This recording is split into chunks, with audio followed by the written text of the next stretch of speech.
Greetings, dear subscribers and casual listeners of my channel. Today we're diving into one of the strangest and most puzzling aspects of the wizarding world, the magic of Animagi. At first glance, being an animagus seems awesome. Turn into an animal and off you go. But if you look a little closer, this magical ability is full of contradictions. Let's break down 5 of the most debated questions that still keep Harry Potter fans scratching their heads. Enjoy watching. Number 1. What happens to the clothes when an animagus transforms? One of the most common questions. Where does the clothing go or come from during the transformation?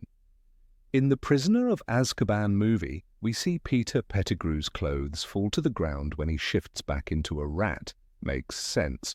But earlier, when he transforms from a rat into a man, boom, he's already dressed. So, how does that work? Do clothes magically transform with the body? Or do Animagi have to undress beforehand to avoid ending up naked in the middle of a field?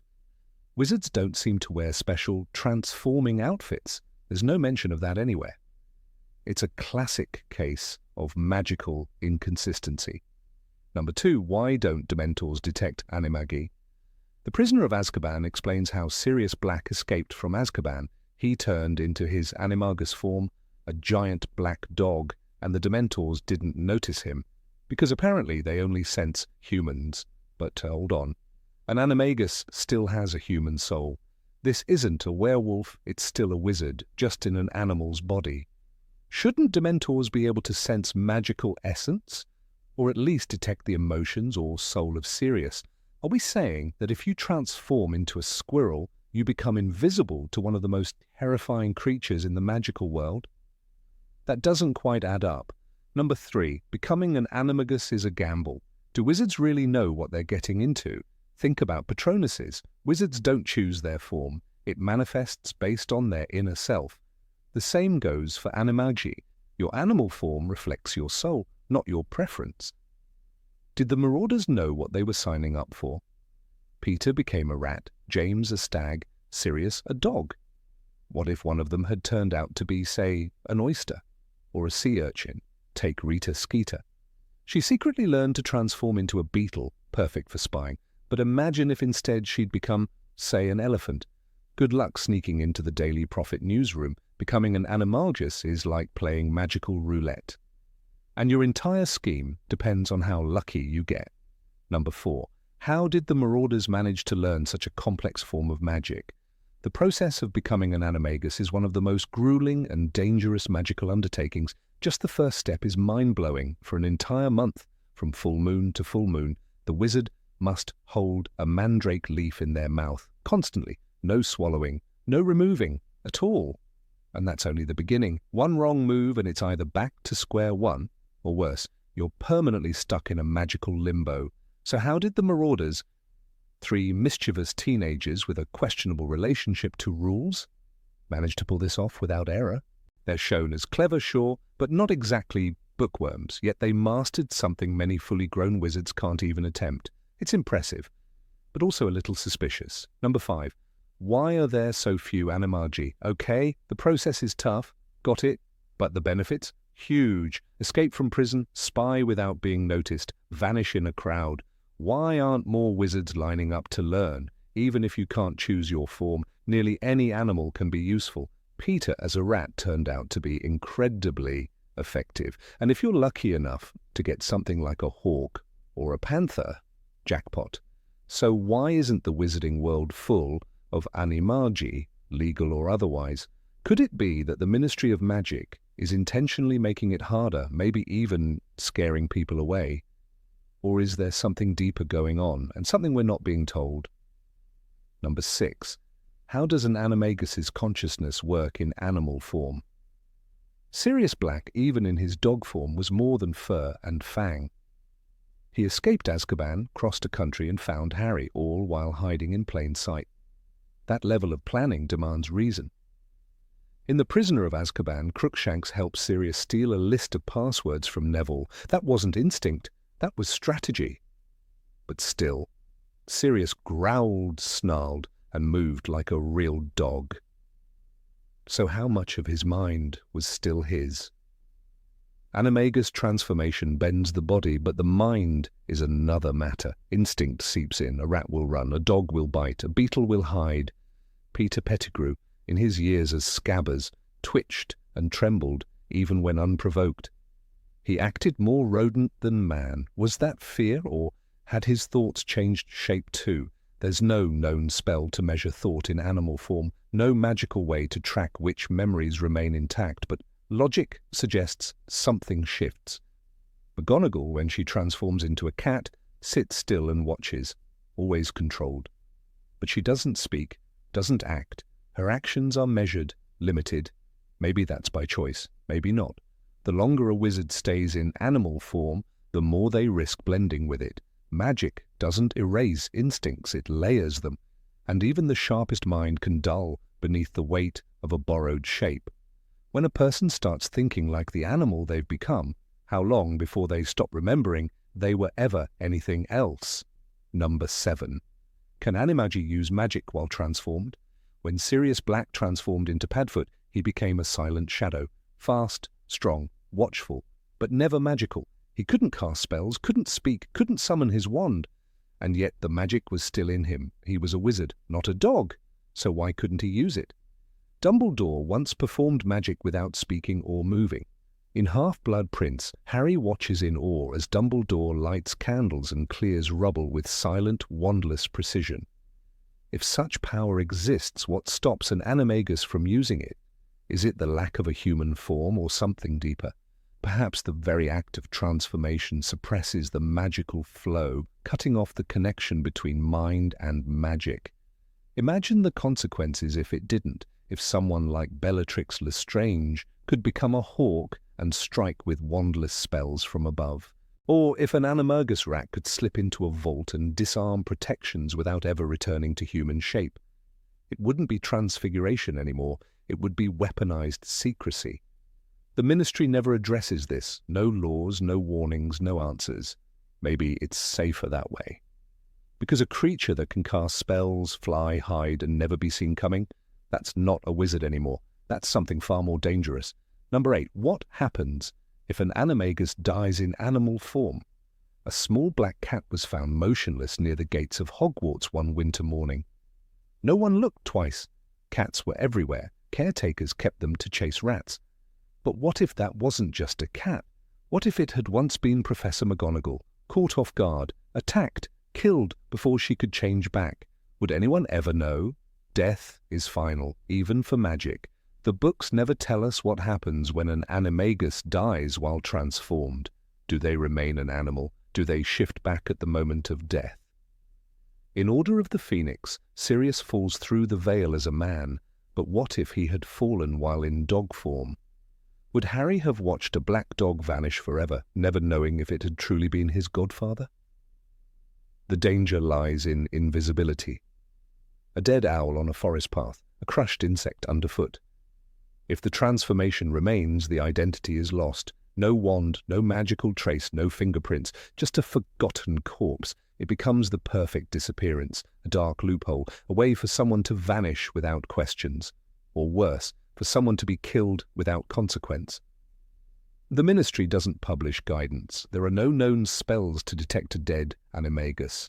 And in a world where secrets are currency, perhaps it's no accident, because sometimes being forgotten is exactly what someone planned, or what someone feared most. Number 9. Can Animagi lose their human identity? Peter Pettigrew lived 12 years as a rat, 12 years without speech, without standing upright, without being seen as anything more than a household pet. He crawled through the dust of the burrows, slept in Ron Weasley's bed, and watched the world from behind beady eyes. When he transformed back in the Prisoner of Azkaban, his voice was broken, his posture crooked, his mind twisted. The question isn't whether Animagi can lose themselves, the question is how long it takes. Animal instincts are strong, comforting even. As a rat, Peter didn't have to face guilt or shame. No eyes judged him, no conscience screamed. Day by day, the man faded, the creature stayed. Sirius Black, in contrast, never lingered in his dog form longer than necessary. Even during his fugitive years, he clung to his identity. "I would have rather died than betray my friends," he once said. "That kind of loyalty keeps a man tethered to himself. But what about those without such anchors? What about someone who turns into a fox to escape debt or a sparrow to avoid heartbreak and never changes back? No spell protects the soul from silence. No charm pulls a wizard back once he no longer wants to return. The ministry teaches how to become an animagus, but it never teaches how to stay human. That part, it seems, is up to the wizard alone. Number 10. Is it ethical to use animagus abilities for spying? Rita Skeeter buzzed along the edge of a hospital window, unseen and uninvited. Inside, Hermione Granger whispered with Harry and Ron about the ministry, about secrets too dangerous for the press.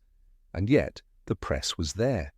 In Goblet of Fire, Hermione later snarled, "She's an unregistered animagus. She's been buzzing around, eavesdropping."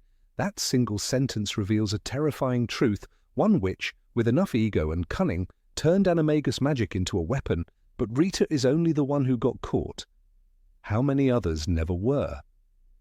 The animagus form is not just a disguise, it's a license to vanish from accountability. A mouse in the courtroom, a crow above a council chamber, even the walls of the Department of Mysteries might not be safe from a clever, quiet, unregistered spy. In a world where truth and lies shape policy, a beetle with an agenda is as dangerous as a wand. And what about the ministry? They claim to regulate Animagi. They demand registration. But who enforces it? In Order of the Phoenix, Kingsley Shacklebolt runs a covert operation within the ministry itself, proof that even the system can't always police itself. If an animagus works for the Aura Office or the Daily Prophet, who draws the ethical line between information and invasion? Animagus magic offers freedom, but freedom without boundaries invites abuse. The ethical question isn't just, can someone spy? It's should they? And when answers stay hidden behind whiskers, wings, or beetle shells, the damage is already done before anyone knows to ask. Number 11. Can someone be both a werewolf and an animagus? Remus Lupin sat alone in the shrieking shack, his hands trembling as moonlight crept through the cracks. He had often wondered what might have changed if he, too, had become an animagus like James or Sirius. Not just to run beside them, but to escape the beast inside. Could an animagus transformation stop the curse, or would it only twist it further? In theory, nothing stops a werewolf from learning animagus magic. The rituals are painful, precise. Mandrake leaves under the tongue for a month. Starlight, spells whispered at dawn. Lupin had the discipline. But what would happen if at the peak of transformation he turned not into a werewolf, but into a bird? Would the moon still drag him into madness, or would the wolf find a way to claw through feathers? It's dangerous to even imagine. Professor McGonagall once warned magic layered upon magic can become volatile.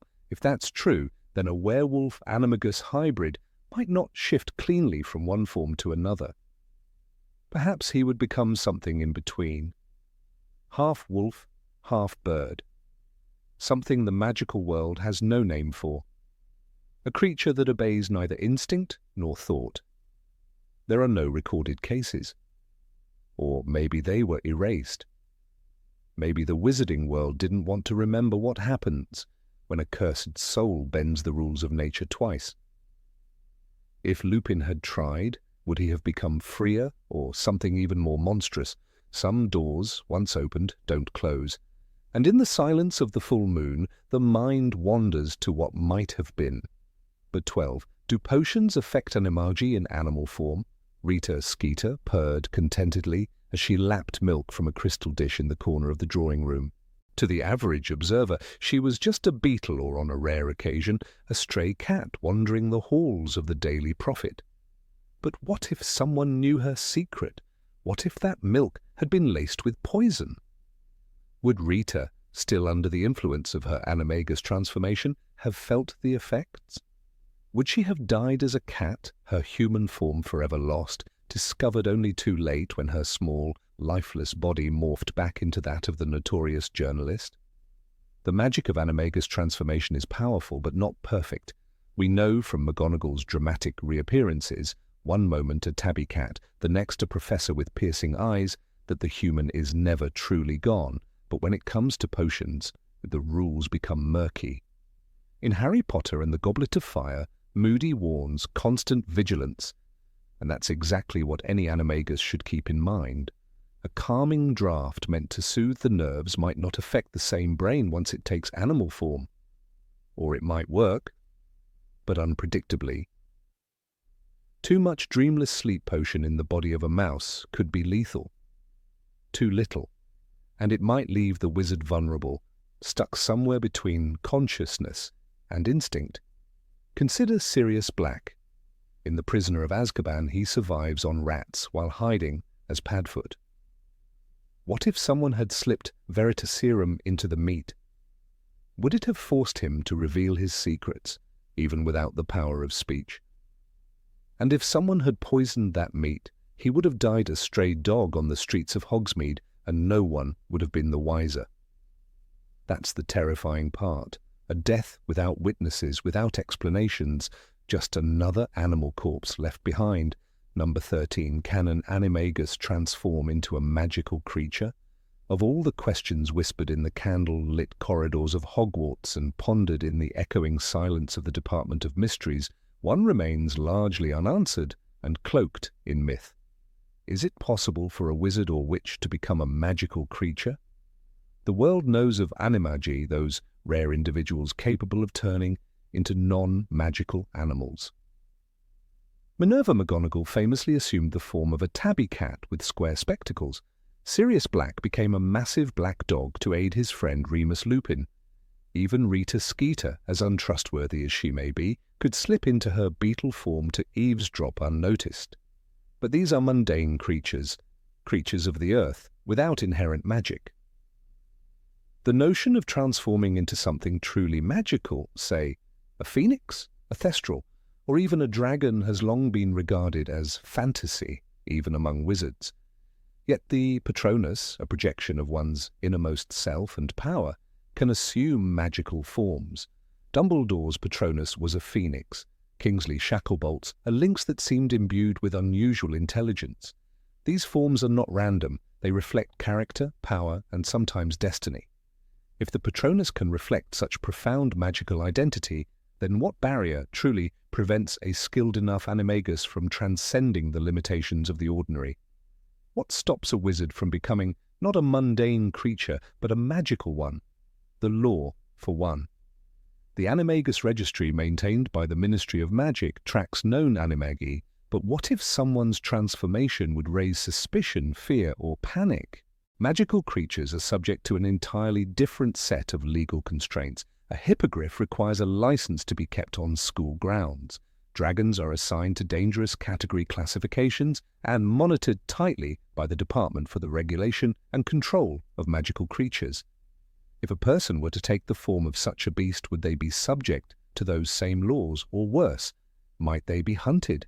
In the 17th century, a wizard named Faustinus Crow was rumored to have attempted a transfiguration into a thunderbird, a creature native to North America. Historical records in the McCusa archives indicate that Crow vanished from the wizarding world entirely after 1692, shortly after a violent storm struck the Appalachian Mountains. While his death was presumed, several centuries later, Ilvermorny students claimed to see a thunderbird perched silently atop the castle's peak, its eyes glowing unnaturally. Was it Faustinus, or simply legend built upon fog and imagination? Transfiguration is one of the most dangerous branches of magic. It demands precision, intent, and control. McGonagall once warned her students that getting it wrong can result in serious bodily harm. The idea of combining that risk with the essence of a magical creature, a being whose very biology operates by different magical principles, feels nearly heretical to the laws of magical theory. Magical creatures like the phoenix and do not simply exist, they are reborn, woven into cycles of death and resurrection. To take on that form would not only require reshaping one's physical body, but rewriting the metaphysical laws of one's existence. And yet consider Fawkes. The bond between Fawkes and Dumbledore was more than companionship. When Dumbledore died, Fawkes vanished. His song was the last sound anyone heard, said Professor McGonagall in a hushed tone. Could it be that Fawkes was more than a pet? Some theorists believe that Dumbledore himself may have experimented with higher forms of animagia, and that Fawkes could have been an extension of his spirit, his Patronus, or even a form of rebirth that the headmaster orchestrated beyond the comprehension of those around him. Gellert Grindelwald, in his youth, sought the limits of magic not merely for power, but for transformation of the world and the self. Rumours persist in obscure wizarding texts that Grindelwald attempted to channel the essence of a thunderbird, believing that such a transformation would allow him to see across dimensions, or perhaps even time. Whether successful or not, Grindelwald's visions of the greater good seemed eerily prophetic. Legally, there is no written clause within the Animagus Registry that explicitly forbids transformation into a magical beast. It simply has never been recorded. The process of becoming an animagus is already daunting, requiring a mandrake leaf held under the tongue for a month, a mixture of rare herbs, and the alignment of the self with the intended form. One must look into a vial at moonrise and face their own soul. If that soul is magical in essence, might not the result be magical as well? Hogwarts does not teach magical creature animagia, not because it is outlawed, but because it is unknown. Knowledge of such transformations, if they exist, may be hidden, passed down through obscure family traditions, ancient scrolls, or even through bonded magical creatures themselves. Centaurs speak of destinies written in stars. What if a human, through study or fate, could tap into that same magic and become what the stars dictated? Perhaps the most compelling case is that of Morgana Le Fay. Though often vilified, Morgana was said to command not only magical power, but transformation far beyond the scope of known magic. Some old texts in the restricted section suggest she took the form of a wyvern during battle, her shadow blotting out the sun. While modern scholars dismiss this as metaphor, one wonders if the truth lies buried beneath centuries of fear and control. Safety, of course, is a prime concern. Magical creatures are not bound by the same cognitive structures as humans. What if the transformation overwhelms the mind? What if a wizard becomes a dragon, only to lose all sense of self, consumed by instinct? Magic is not just power, Dumbledore once said. It is understanding. Without the mind to contain it, such transformations could become permanent, irreversible, a tragic fate. It is also worth noting that magical creatures reproduce differently, age differently, sometimes even perceive time differently. Thestrals, for example, can only be seen by those who've witnessed death. What would becoming one mean? Would the wizard themselves need to die, symbolically, to adopt the form? Would they emerge, reborn, into a new plane of existence? These are questions not answered in any classroom. Number 14. Why doesn't the Ministry use Animagi in espionage? During the darkest days of the First Wizarding War, when the name Voldemort was only whispered and fear ran unchecked through the corridors of power, the Ministry of Magic struggled to maintain control. Entire departments were consumed by panic, misinformation, and internal betrayal. Yet amid all the chaos and the mounting threat of Death Eaters infiltrating the highest levels of wizarding society, one of the most powerful tools at the Ministry's disposal remained curiously underutilized: Animagi. It defies logic. Animagi possess an extraordinary advantage: complete transformation into an animal form, with all its natural stealth and camouflage. They can listen unnoticed, slip through locked doors, hide in plain sight. In a world obsessed with security, where secrecy is often the line between life and death, why did the Ministry never build an elite corps of animagus spies? One would think that in times of crisis, magical governments would push the boundaries of what's ethical or regulated to gain the upper hand, but in this case they didn't, or at least not in a way anyone could prove. The registry exists. By law, all Animagi must be officially declared and documented. According to Professor McGonagall, the Ministry keeps a record of all known Animagi. You see, it is a very difficult thing to do. She herself is a registered animagus, known for transforming into a tabby cat with square spectacle markings. Yet even in McGonagall's use of this rare skill, We never see her performing covert operations on behalf of the Ministry. Her abilities are used for school discipline, personal mobility, and rare tactical support, not espionage. Consider the Marauders, James Potter, Sirius Black, and Peter Pettigrew. All three became unregistered Animagi to support their friend Remus Lupin during his dangerous monthly transformations. Their accomplishment was astounding. They mastered a branch of magic considered so advanced and perilous that few dared to attempt it. And they were teenagers. If 3 Hogwarts students could manage it in secret, why not the Aura Office, with all its resources and training? Sirius Black became a large, black dog. He used this form to evade capture, escape Azkaban, and even return undetected to Hogwarts.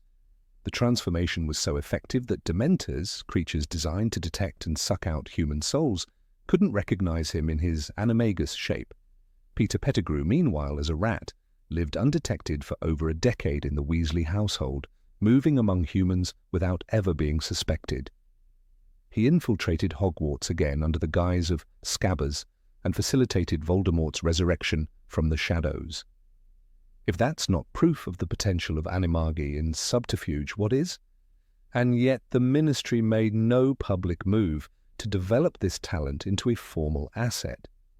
It's not as though they weren't aware of the potential. They watched, helpless, as Sirius Black slipped through their fingers multiple times in his dog form. They failed to capture Peter Pettigrew even after he faked his own death and remained in close proximity to Ministry employees for years. The system wasn't only flawed, it was blind. Perhaps the answer lies in fear. Animagi are unpredictable, especially if unregistered. They can vanish into the countryside, enter homes without triggering magical alarms, and eavesdrop on confidential meetings. From the perspective of a bureaucrat, they're a security nightmare. The fear of rogue Animagi might have outweighed the perceived benefits. After all, if one trained animagus went rogue, how could you stop them? You wouldn't even know what to look for. Moreover, the process of becoming an animagus is long, painful, and laden with risk. It requires complex potions, spells, and months of precise timing. One misstep could result in permanent disfigurement or magical instability. That alone might have discouraged any official program. The Ministry, ever slow and risk-averse, may have calculated that the risk to personnel wasn't worth the potential gain. But that rationale seems weak, especially given the Ministry's willingness to deploy Dementors and even authorize unforgivable curses under dire circumstances. Another layer of the mystery is political. The Ministry's fear of being out of control is deeply rooted in its history. The rise of Voldemort was in many ways a direct result of the Ministry's failure to monitor dark wizards and act preemptively. Yet when it came to unconventional methods like animagus surveillance, they balked. Perhaps because such a program would require secrecy, autonomy, and off-the-books operations, things that don't mix well with political oversight and public accountability. If the Ministry did have such a unit, it would have been buried under layers of secrecy. But then why was it never referenced, even obliquely, during the war effort? During the Second Wizarding War, the Order of the Phoenix operated under Dumbledore's guidance, often achieving what the Ministry could not. Still, even within the Order, Animagi were rare. Sirius Black used his dog form again, but only for travel and communication. No coordinated espionage efforts were ever described. This omission is even more puzzling when considering the infiltration of the Ministry by Death Eaters. By the time of the Deathly Hallows, the Ministry had become a puppet regime under Voldemort's control. It was a terrifying reversal of power. If the Ministry had previously trained animagus spies, they could have been instrumental in resisting from within, passing messages, watching movements, sabotaging the regime. But there's no mention of such agents. Either they didn't exist, or they were so thoroughly eliminated or neutralized that they left no trace. Hermione Granger, during her time in the Department of Magical Law Enforcement, later drafted legislation to increase transparency in magical surveillance. One of her proposals included a clause that would require all magical transformations used in law enforcement to be disclosed to a civilian oversight committee. That implies, by omission, that such transformations had not been commonly used before All were used in such secrecy that even she had doubts about their legality.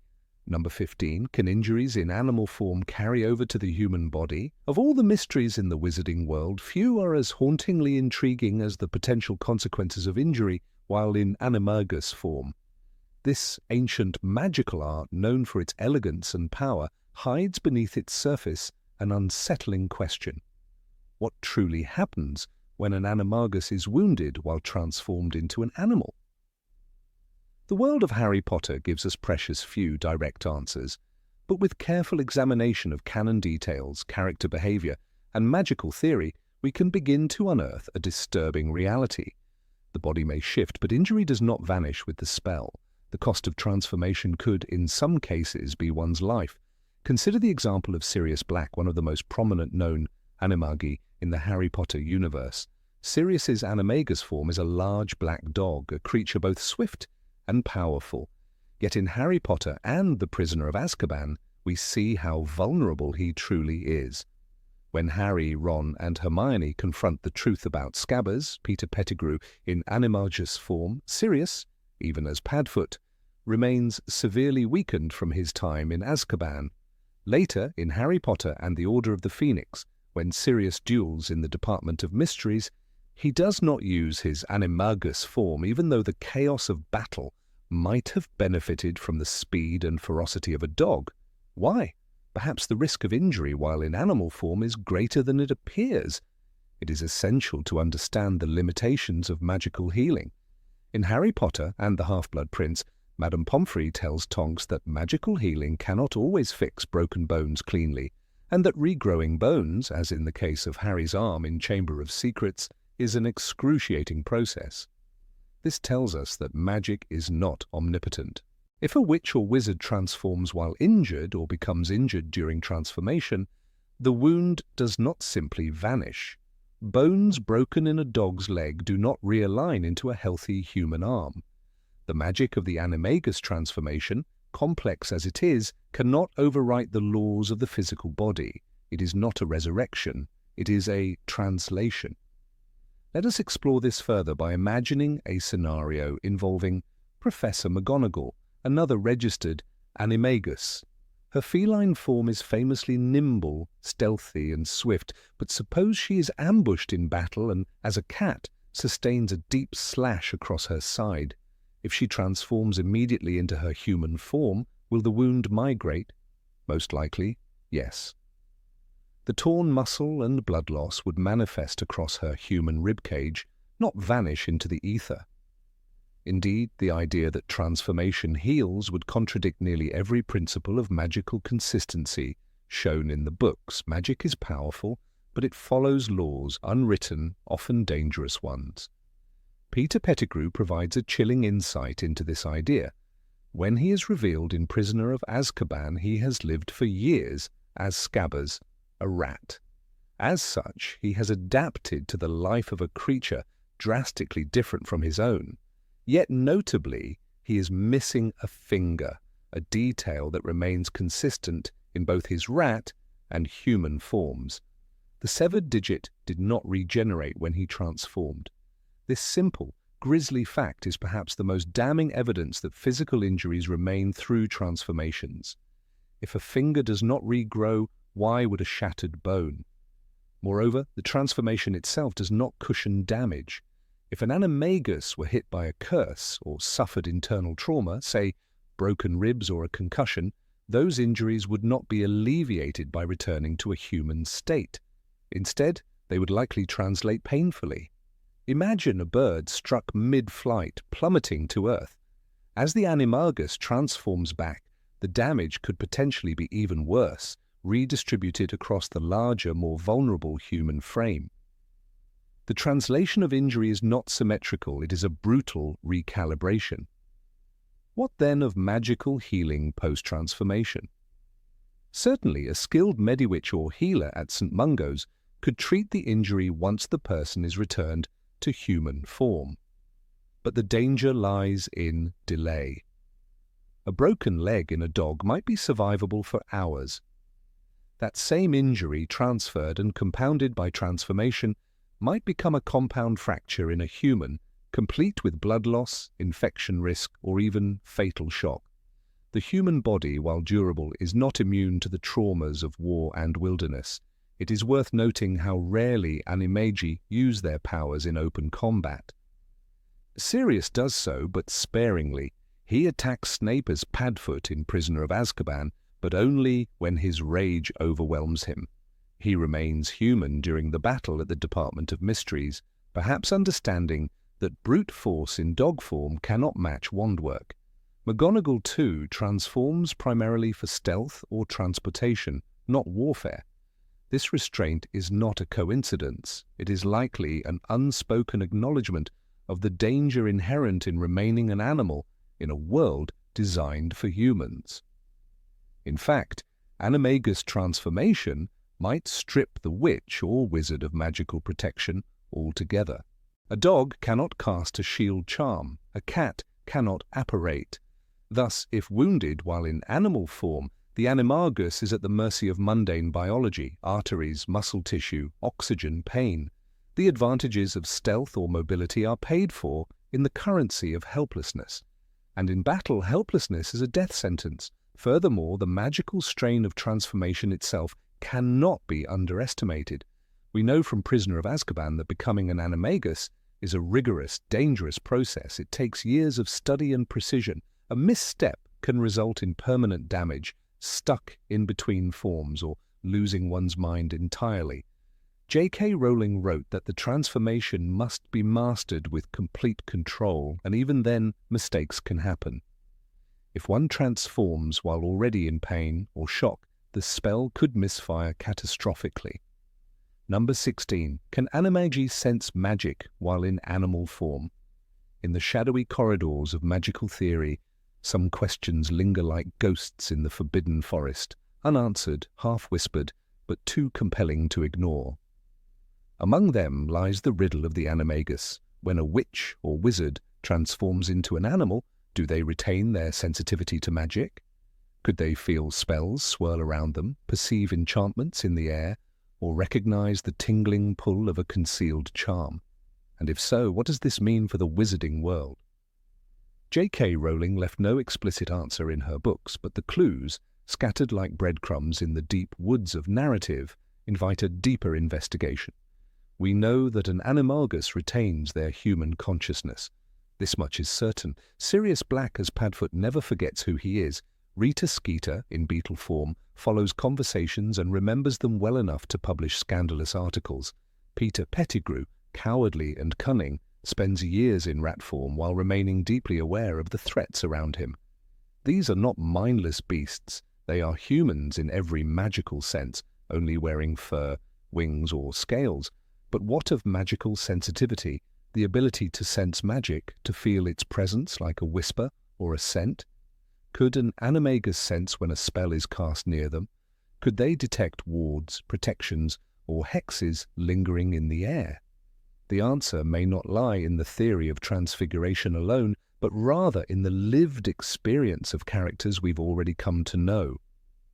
Consider Sirius Black.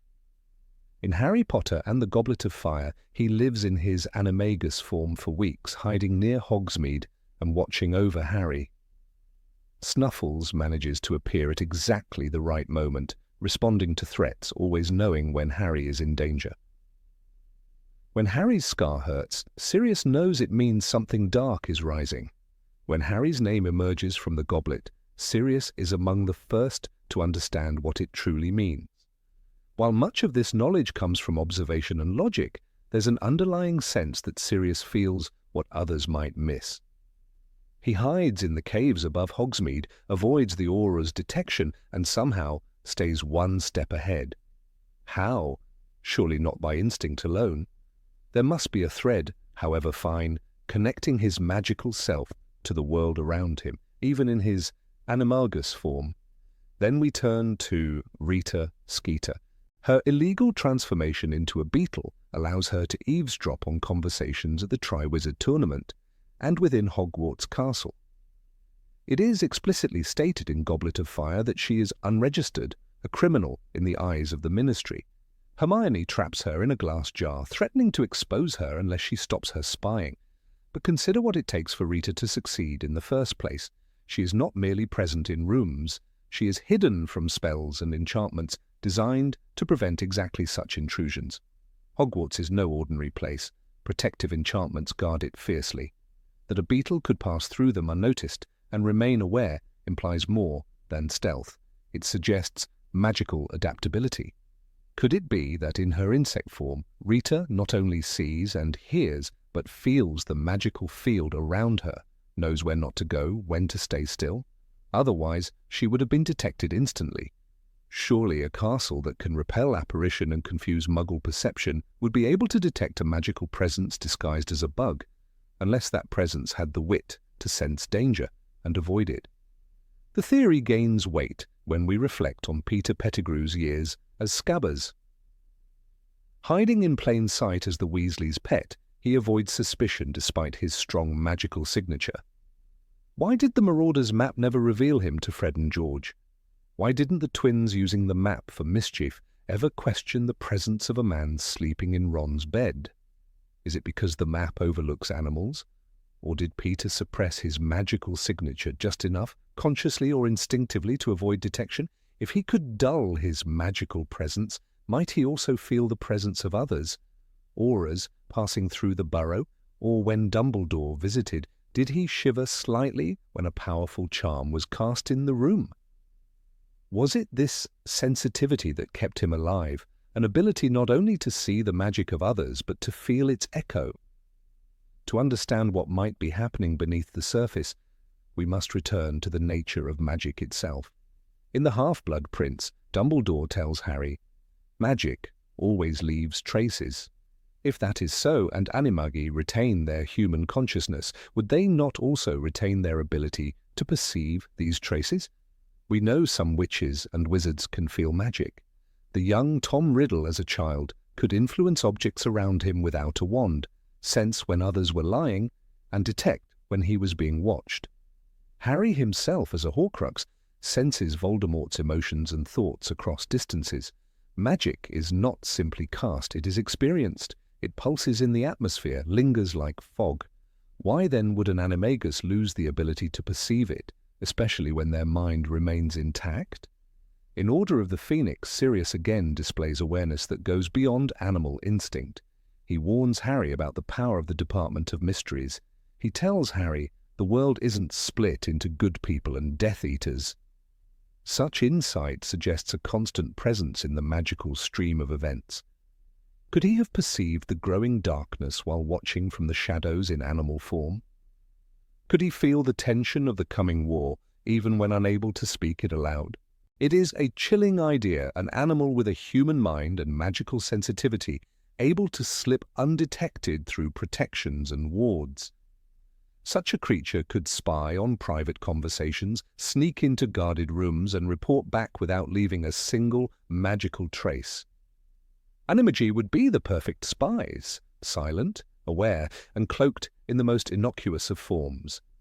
And what of danger? Suppose a Death Eater casts Avada Kedavra in a room while an animagus is present. The curse, radiant and deadly, does not require visible wounds. But would the animagus feel the spell before it was cast? Would they sense the deathly chill, the magical vacuum it creates, the way Harry does in the graveyard? In Goblet of Fire, Harry recognizes the spell before it even strikes. He feels it coming, a sickening drop in the air. Surely a wizard, however transformed, might retain that same sensory awareness. If an animagus could react even seconds before the curse lands, they might escape death or deliver it. The unforgivable curses provide a particular test for this theory.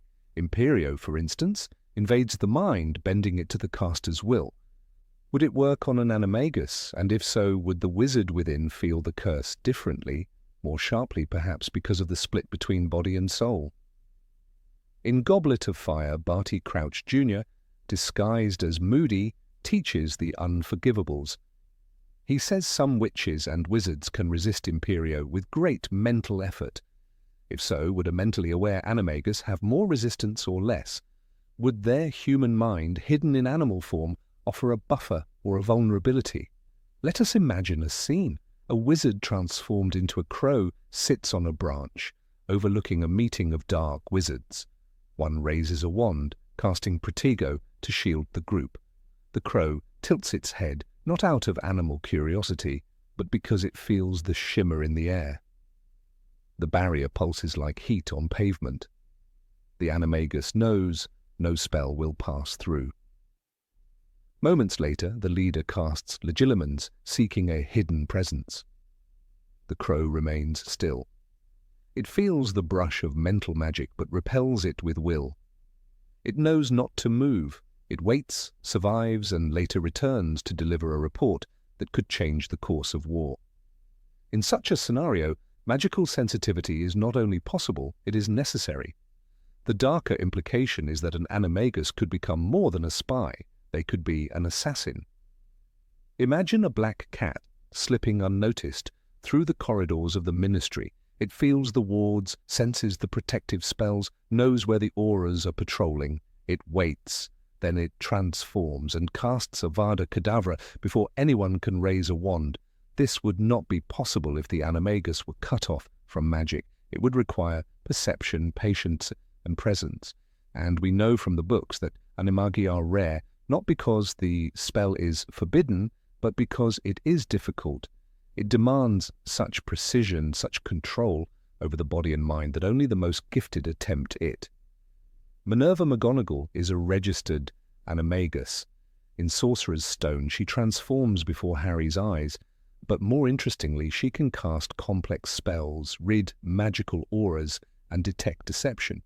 If someone of her caliber becomes an animagus, it is not for fun. It is a mark of immense skill. One would expect her to retain the sharpest magical awareness, even in feline form. She is, after all, a transfiguration master. And transfiguration is not illusion, it is physical, magical, and total. To master it, one must master the essence of form, not merely its surface. All signs, then, point to this conclusion. Animagi retain their magical perception, perhaps dulled slightly by form, perhaps sharpened by instinct, but never gone. The mind remains intact. The wizard within the animal still feels. And in a world where magic lives in every wall, breath, and heartbeat, feeling may be the most powerful tool of all. Number 17. Does being an animagus affect lifespan? To truly understand the nature of animagic transformation and its potential toll, or gift, on the human body, one must look not at dry theory, but at those who lived it.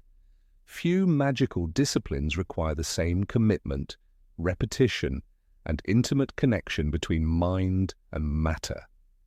Animagus magic is not an incantation cast and forgotten, it is a second skin, and like any second skin, it has its price, or its prize.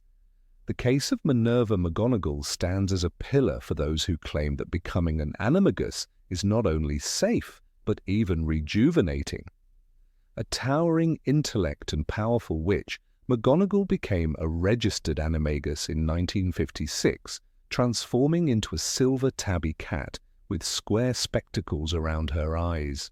She continued to perform this transformation regularly into her 70s and even 80s, demonstrating vigor, clarity, and a sharpness unmatched by many witches decades her junior.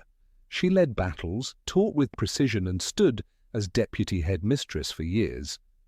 Her longevity and health suggest that animagus transformations, far from harming the body, might actually tune it, like a violin regularly played, kept in tension but never broken. Yet others whisper of a darker consequence, one not found in ministry records or celebrated biographies. Take, for example, the case of Elidora Ketteridge, a 19th-century witch and early animagus, known to transform into a hedgehog. Her experimentation was obsessive. Though details are scarce, obscure notes in the restricted section reference her slow decline into confusion, tremors, and eventually death before her 50th birthday. Some suggest the frequent shape-shifting disrupted her magical equilibrium. A hedgehog's body is not meant to sustain the vast magical energy of a human soul for long periods. Did her years of nightly transformations push her beyond the brink? It is a haunting question. Does time spent in an animal form subtract from the lifespan meant for a human frame? We know that magical creatures age differently. Unicorns live centuries, while nifflers barely reach a decade. So if a wizard spends a year as a beetle whose natural lifespan is a matter of weeks, how does time account for itself? Does the universe tally days by the body one wears? And if so, is becoming an animagus a gamble with mortality itself? Consider Peter Pettigrew. A weak wizard, but an animagus nonetheless. He lived as a rat, Wormtail, for over 12 years. Hidden in the shadows, his human mind receded while his rat instincts grew stronger. When he re-emerged, pale and shivering in the shrieking shack, he looked far older than his actual years. His shoulders were hunched, skin drawn, eyes sunken. Even after resuming his human life, there was something broken in his flesh. One could argue this was the guilt of betrayal or the strain of war, but perhaps the true cause lay deeper, in the strain of living so long in a form meant to burn out quickly. A rat's heart is not meant to beat 12 years. Pettigrew's body had aged with the animal. J.K. Rowling wrote that becoming an animagus is an extremely difficult, dangerous process, not because the transformation is inherently harmful, but because it demands something elemental from the wizard. A piece of the soul must stretch into another vessel. There are rituals, potions, and spells, yes, but also a surrendering of human certainty. One becomes, in part, another being, and this cannot be done without consequences. Sirius Black spent years as Padfoot, his massive black dog form, within the cold walls of Azkaban. In that time, he was starved, tormented, and isolated. But he survived, unlike many others. Some argue this was because Dementors could not sense him as a dog, but another theory persists. The dog form itself preserved him. Canine bodies are resilient, and their instincts stronger than human fragility. But did this preservation come at a cost? When Sirius returned to Grimmauld Place, his body bore signs of wear. His movements were stiff. His hands shook when no one was looking. His transformation may have saved him, but did it also shave years from his life? A deeper examination reveals another possibility, that animagus magic is not neutral, but rather a reflection of the caster. The magic interacts with the physical and magical constitution of the wizard. For someone like McGonagall, whose life was ruled by discipline and control, the transformation into a precise, composed feline may have harmonized with her spirit. In contrast, Pettigrew's cowardice, duplicity, and fear may have amplified the stress of his transformation, turning it into a form of rot. There is also the consideration of frequency. No source confirms how often one must shift forms to maintain animagus abilities. But the more often one does so, the more natural it becomes, and the more tightly the two identities become woven. At what point does a wizard cease to be entirely human in essence? If one lives as a cat, dreams as a cat, and thinks as a cat for decades, what happens to the human ego? Could that erosion lead to mental fragility or physical misalignment? Madame Marchbanks, the ancient witch who examined Dumbledore's NEWTs, once hinted at another case, now lost to history, of a wizard who transformed into a hawk, so often he forgot how to walk upright. The mind remembers the wings even when the flesh forgets them, she is quoted as saying in a rare Wizengamot transcript. While poetic, her words may hint at a deeper truth, that the mind, too, is shaped by the magic it channels. Neural pathways, magical signatures, and muscle memory all may shift subtly with each transformation, leaving behind a mosaic instead of a mirror. Then comes the paradox. Some Animagi appear to age gracefully, others do not. Why the difference? The answer may lie in magical compatibility. Becoming an animagus is not simply choosing an animal, It is discovering the one that reflects your inner nature. The form is not chosen, it is revealed. And when that revelation aligns perfectly, the transformation becomes an act of harmony. But when it misaligns, when a wizard forces an identity that doesn't truly belong, then the magic resists. The body pays. There's a largely forgotten tale of Cassandra Vole, a witch who attempted to suppress her true animagus form, a mole, because she believed it unworthy. She strove instead to appear as a lioness, using magical coercion, glamour charms, and ritualized force. Her transformations were erratic, painful, and over time she lost the ability to fully revert. Her body deteriorated. She was last seen wandering the fields of Wiltshire, half lion, half woman, eyes clouded with confusion, a living testimony to magical dissonance. One cannot dismiss the animal's lifespan entirely. Magical law bends physics, but it doesn't erase it. When a wizard enters an animal body, they borrow its biological framework. If one lives in that form for extended periods, months, even years, there may be cumulative effects. Organs that regenerate faster may burn out sooner. Metabolic rates may clash with magical reserves. In short, the body might survive, but not thrive. Yet another theory proposes the opposite. Some argue that animagus transformation functions like magical exercise, stretching magical muscles, increasing resilience, and invigorating magical circuits that would otherwise remain dormant. Magical scholars such as Batilda Bagshot hinted at this in A History of Magic, noting that ancient Animagi often lived long lives and served as village elders or prophets, their minds sharpened by animal instincts and magical equilibrium. In this light, animagia might serve not as erosion, but evolution. The duality is perhaps best understood through the lens of transfiguration itself. Professor McGonagall always warned her students, transfiguration is not to be trifled with. Improper execution can result in permanent damage, internally and externally. Becoming an animagus is the most intimate act of transfiguration performed on the self. The line between enhancement and destruction is razor-thin. As with fire, it warms and burns. A compelling case is that of Morgana Fenlock, a witch of the early 1700s who claimed to have lived for over 150 years. Her secret? According to a private journal found in the attic of her family estate, she became a swan each winter and flew south. In her animagus form, she entered a state of magical stasis. Her human form aged normally, but only during the months she returned.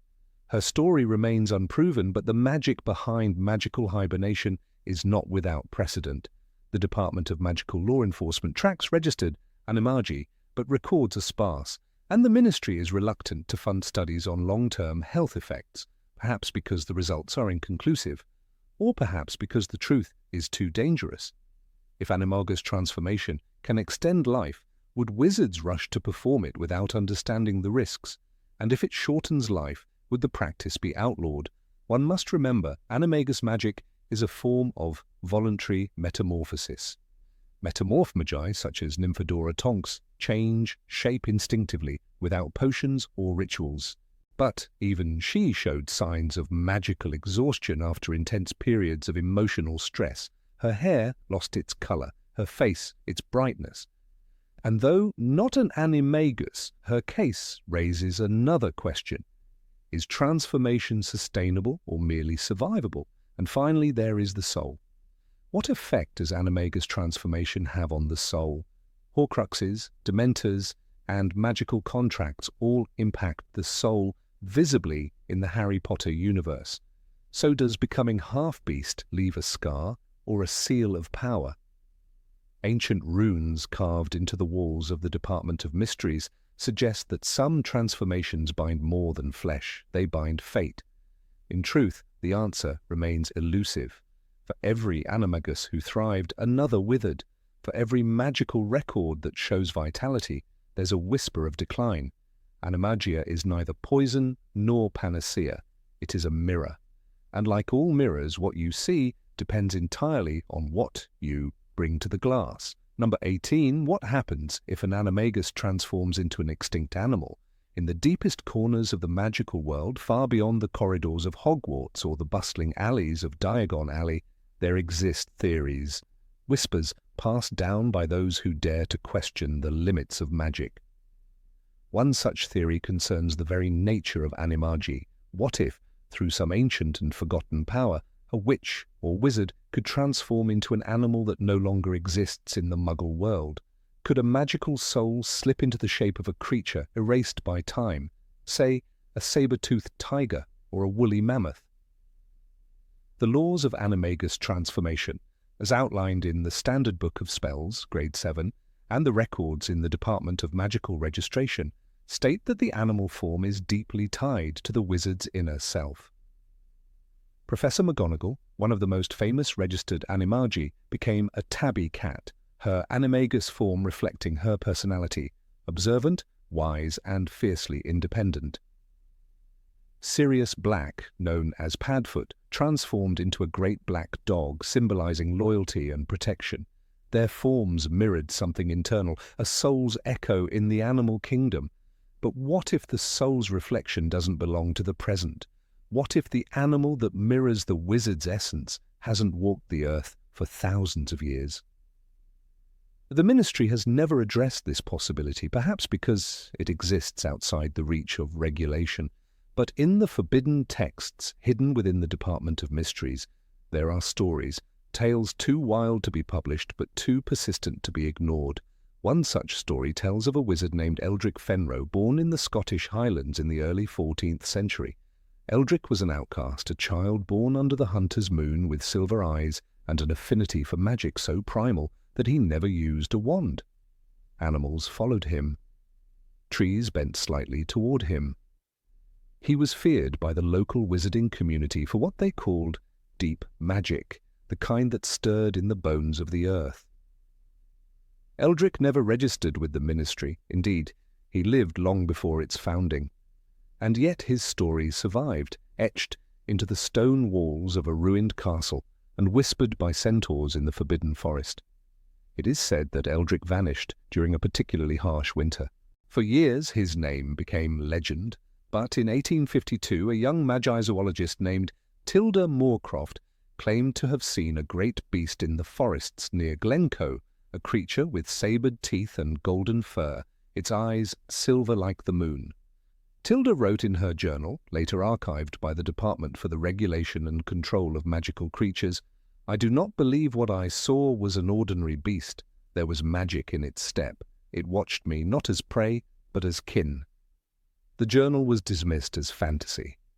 But the detail that made scholars pause was this: the creature's eyes, silver, the very shade that Eldric was known for.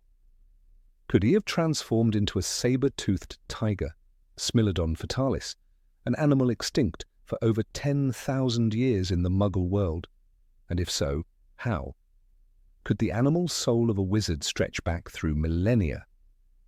J.K. Rowling once wrote that magic always leaves traces. Animagus transformation is not simple transfiguration. It is a permanent, deeply magical binding between wizard and beast. And if the wizard's essence is ancient, if it is drawn from the deepest reservoirs of magical history, then perhaps the animal form they adopt is not chosen by time, but by nature. Eldric, whose magic was wild and untouched by modern spellcraft, might have tapped into that reservoir. But Eldric is not the only case. In the records of magical wildlife sightings compiled by Newt Scamander, author of Fantastic Beasts and Where to Find Them, there is an account from 1911. A Norwegian dragon keeper wrote of seeing a giant bird circling above a ridge in the Trollheimen Mountains. "It had a wingspan greater than any known thunderbird," he wrote. "Its cry was unlike any I have heard. It echoed like thunder through the fjords."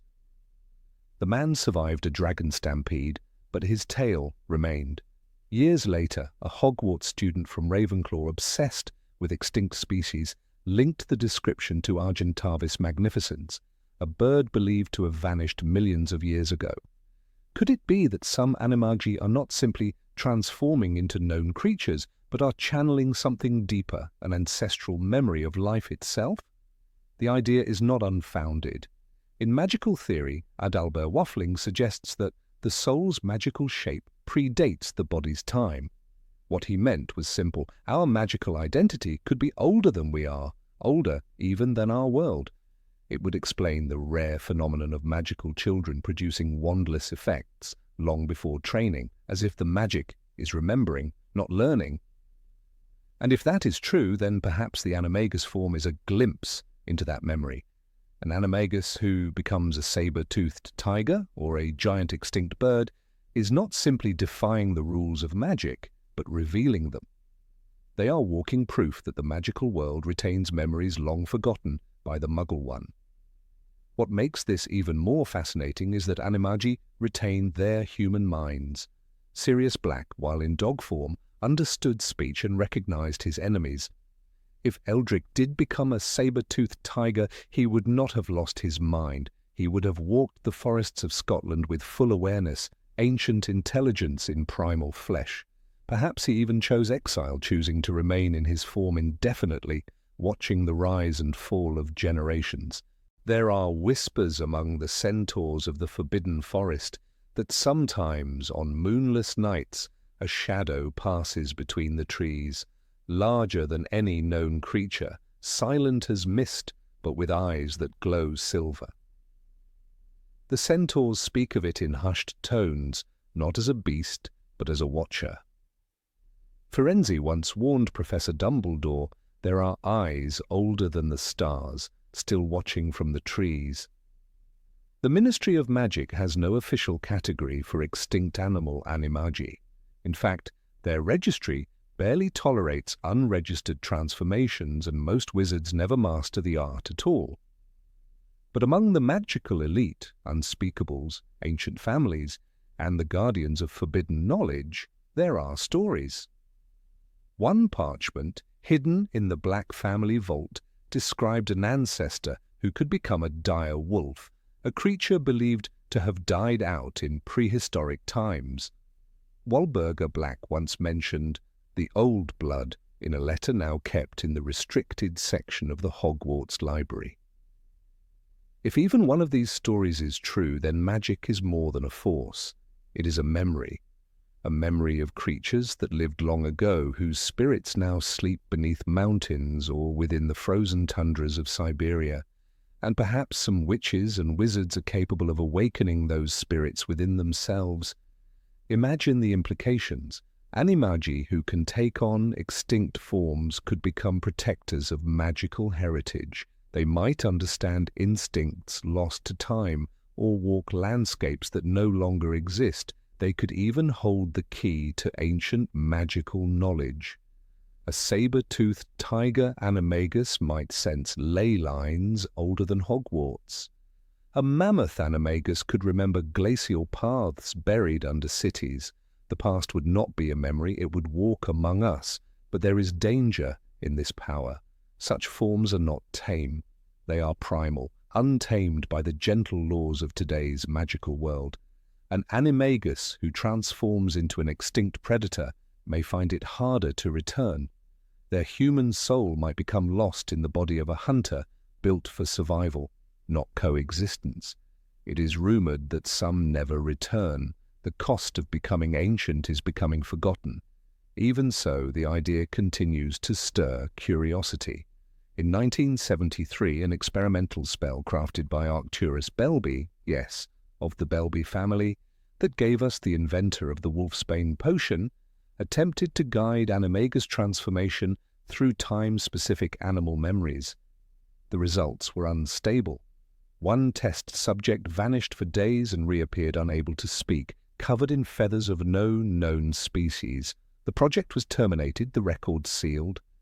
And yet among Hogwarts students the myth remains. A small mural in the Ravenclaw common room depicts a tiger with sabred teeth sitting among ancient runes. No one knows who painted it or when.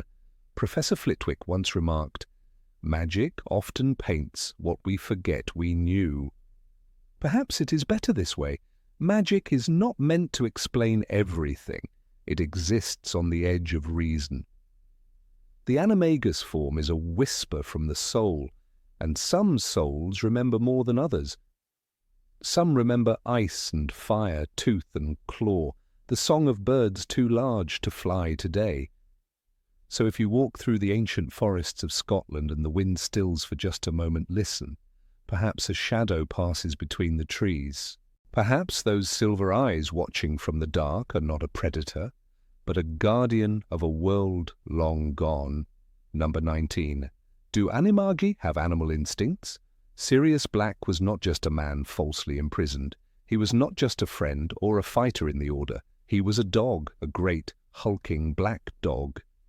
And when he stood before Harry Potter on the grounds of Hogwarts in The Prisoner of Azkaban, his hackles were raised. He bared his teeth. He growled. Not a word passed his lips, for he had none. He was Padfoot.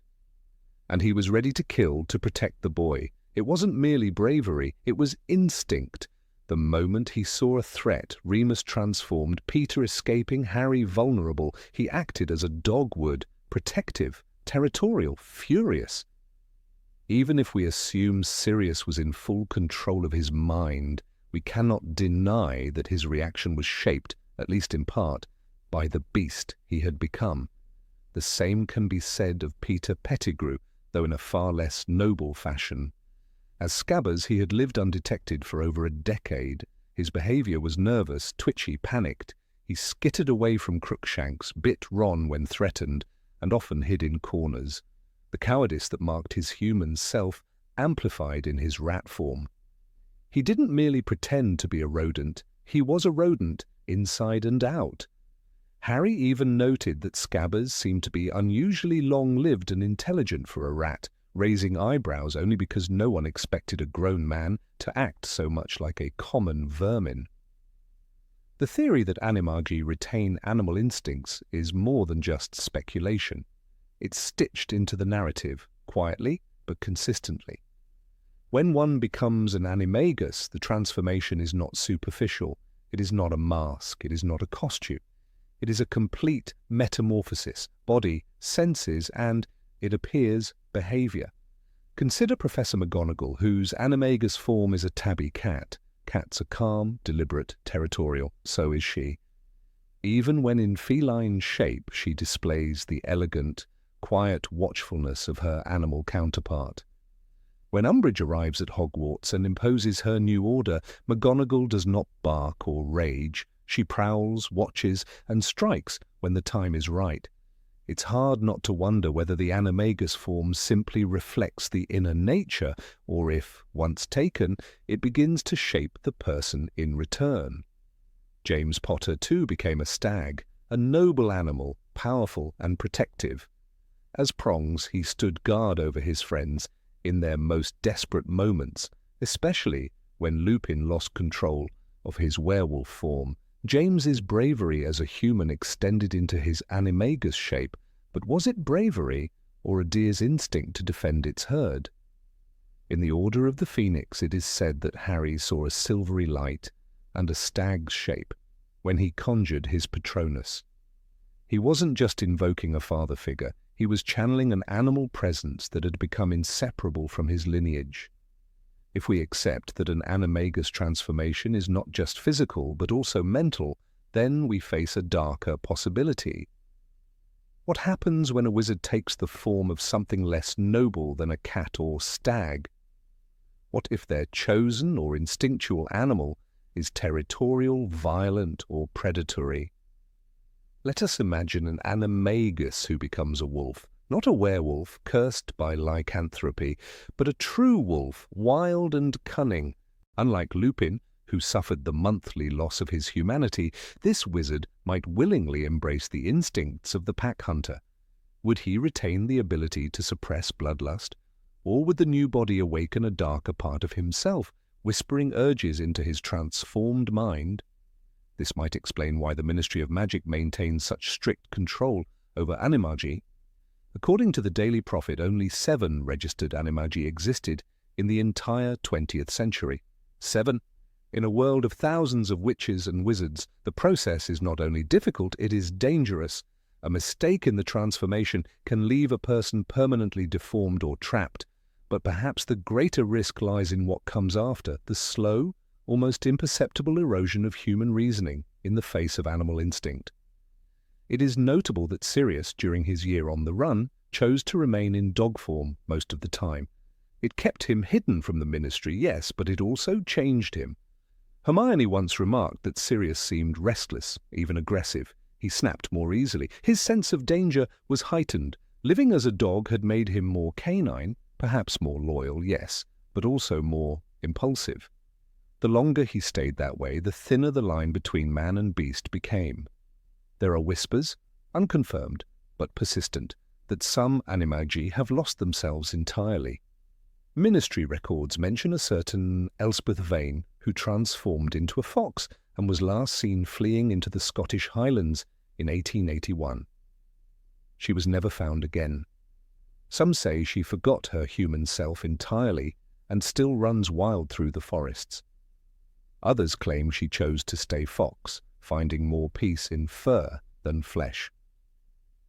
There is also the case of Thaddeus Thurkel, a wizard who turned his 7 sons into hedgehogs in a fit of pique. Though this was a spell, not an animagus transformation, the principle remains relevant. The boys were unable to return, not because of the magic alone, but because they no longer remembered wanting to. How long does it take, one wonders, before an animal mind becomes preferable to a human one? The Department of Magical Law Enforcement has always been tight-lipped about animagus-related incidents. Yet the Aurors who fought in the First Wizarding War remember tales, unconfirmed, always unofficial, of duelists who vanished mid-fight, only to be torn apart moments later by some unseen animal force. A rogue animagus, perhaps, taking the form of a predator and surrendering to its bloodthirst. The official reports mention unexplained magical injuries, but in private, some Aurors speak of claw marks, of fang wounds, of screams that were not entirely human. This is why animagus registration exists, not merely for bureaucracy, but as a safeguard. If one were to take the form of a lion, a bear, or even a serpent, who is to say they could fully resist the call of the wild within them? Even magical training has its limits. The beast does not bargain. There is something almost sacred about the animagus transformation. It requires discipline, focus, and a deep connection to one's magical essence. Yet it is not pure. It is not sterile. It is primal magic, the kind that bends the wizard to the natural world, not the other way around. In that moment of change, the soul touches something ancient, something older than wandwork or potions. And it does not always come back untouched. It would be naive to assume that every animagus retains perfect control. Magic is not perfect, human will is not perfect, and animals, for all their grace and simplicity, are not moral beings. They do not weigh right and wrong. They react, they act, they are. When a wizard becomes an animal, even briefly, a part of him begins to act like one. The instincts seep in, slowly perhaps, but inevitably. Harry once saw Sirius, in dog form, sleeping curled by the fire, paws twitching as if dreaming. Did Padfoot dream dog dreams? Did he chase rabbits in his sleep? Or did Sirius, locked in that form for too long, begin to forget what it meant to stand on 2 legs and speak? Even the name Padfoot, once a nickname, had become an identity. It's not just the Ministry who fears the consequences. Dumbledore himself treated animagus transformations with cautious respect. He never transformed himself, not that we know of. Despite being capable of nearly every branch of magic, he drew the line here. Not because he could not, but perhaps because he would not. He understood what it meant to toy with the boundary between human and animal. Even Rita Skeeter, unregistered beetle animagus and consummate snoop, showed signs of insect-like behavior. She crept, she observed, she avoided confrontation, preferring hidden corners and whispered gossip. Her ethics, even as a journalist, were reminiscent of the scavenger she chose to become. In a way, her beetle form revealed her truest nature. The transformation did not just serve her, it reflected her. This leads to an uncomfortable possibility. The animal a wizard becomes is not random. It is not chosen like a costume. It is chosen by magic, and it reflects something deep within the soul. This makes Animagi dangerous not because they gain power, but because their inner nature is revealed. A coward becomes a rat, a guardian becomes a dog, A liar becomes a beetle, a seeker of justice becomes a cat, and sometimes what is revealed is darker than anyone could imagine. There may be tales the ministry has buried, stories of Animagi who became wolves, snakes, hawks, and never came back. Not because they couldn't, but because they wouldn't.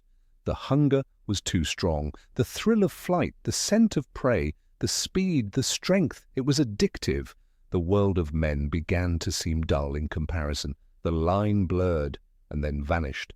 The tragic reality is this: when a wizard becomes an animal, they risk never fully becoming human again. Not in body, transfiguration ensures a safe return, but in spirit, in instinct, in mind. They carry the beast within them ever after. They walk with it, sleep with it, fight to silence it, and sometimes, when the moon is high or the danger is near, they stop fighting, and the beast takes control. Number 20, can someone be forcibly turned into an animagus? The idea of forcibly turning a human into an animagus is one of the darkest and least discussed topics in the magical world. While most remember the art of becoming an animagus as a rare, highly regulated and voluntary transformation, there exists a shadowy question that few dare to voice aloud. What if someone was forced into the process?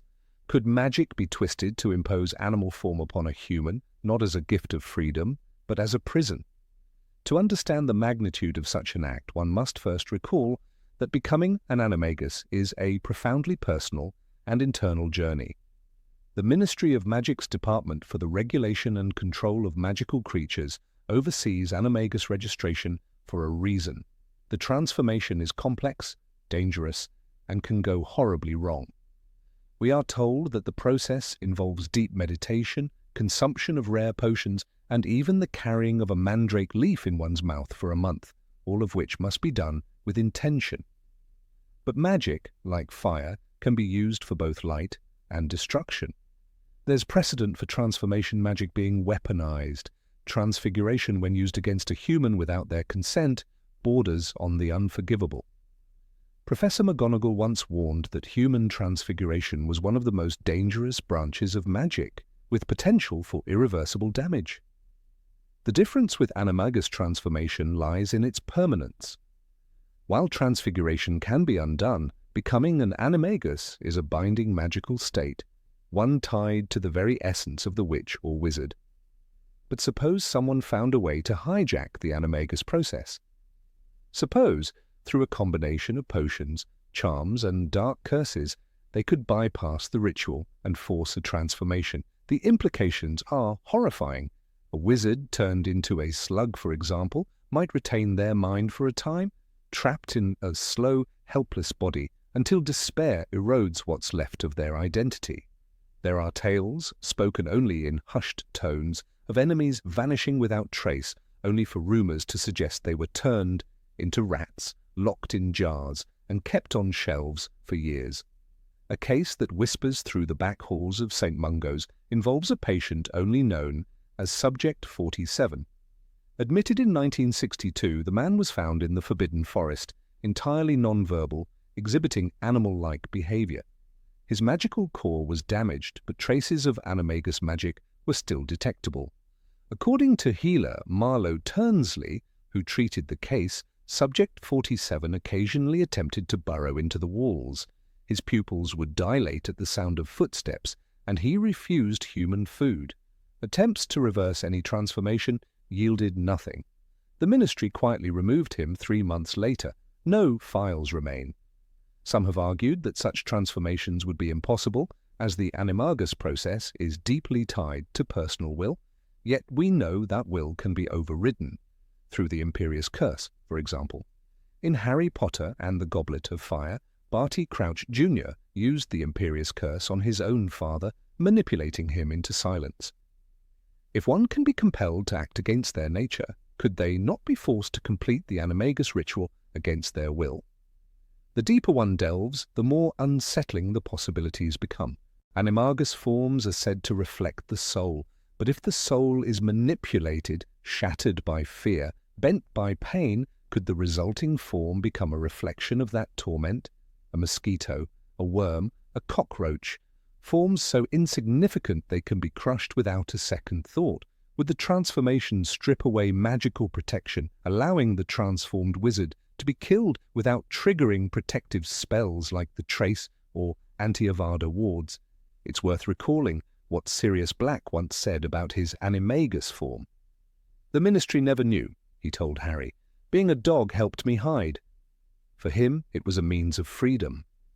But what if someone took that power and reversed its purpose? Not a gift, a sentence. An obscure article published in The Practical Transfigurist, dated 1891, references a spell known as mutatio obedientia, described as a theoretical convergence between enforced transfiguration and will alteration charms. The spell was never proven, and the Ministry deemed it too dangerous to test. Yet, records from the Wizengamot archives mention a case in 1893 involving a French wizard, Lucien Carroll, who allegedly used an experimental charm on political enemies, shrinking them to beetles and keeping them in glass display boxes. Carron was never convicted. His victims were never found. The ethical implications are staggering. Turning someone into an animal, permanently or semi-permanently, tantamount to erasure.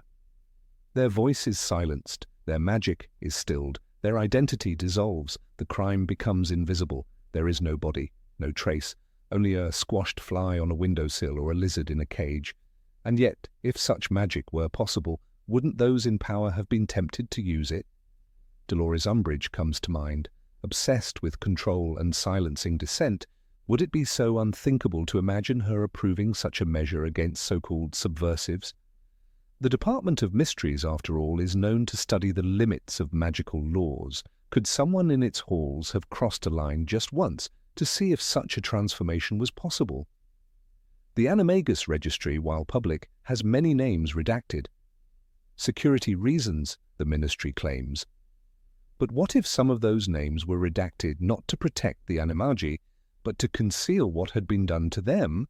A failed experiment, a living warning. In the tales of Beadle the Bard, there's a lesser-known tale called The Hedgehog Prince. A cruel king turns his brother into a hedgehog to prevent him from claiming the throne.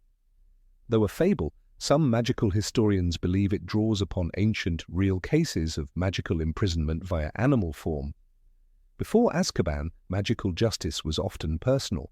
A transformation might have been seen as poetic or permanent punishment.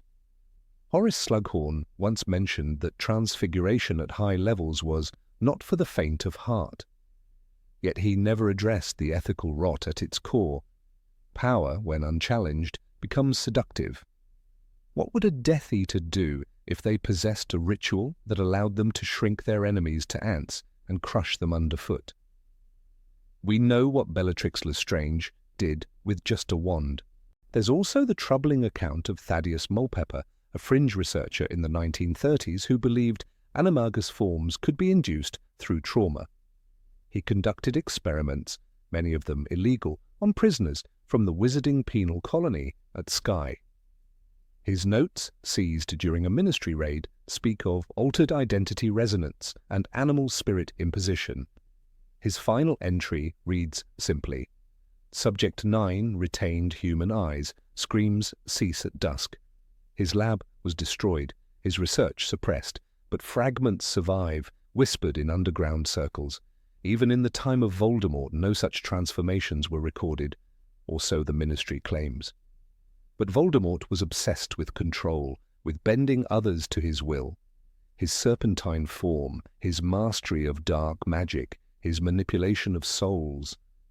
Would he have turned traitors into rats and watched Nagini devour them? Would such an act even be considered a crime if the victim was never found, never named?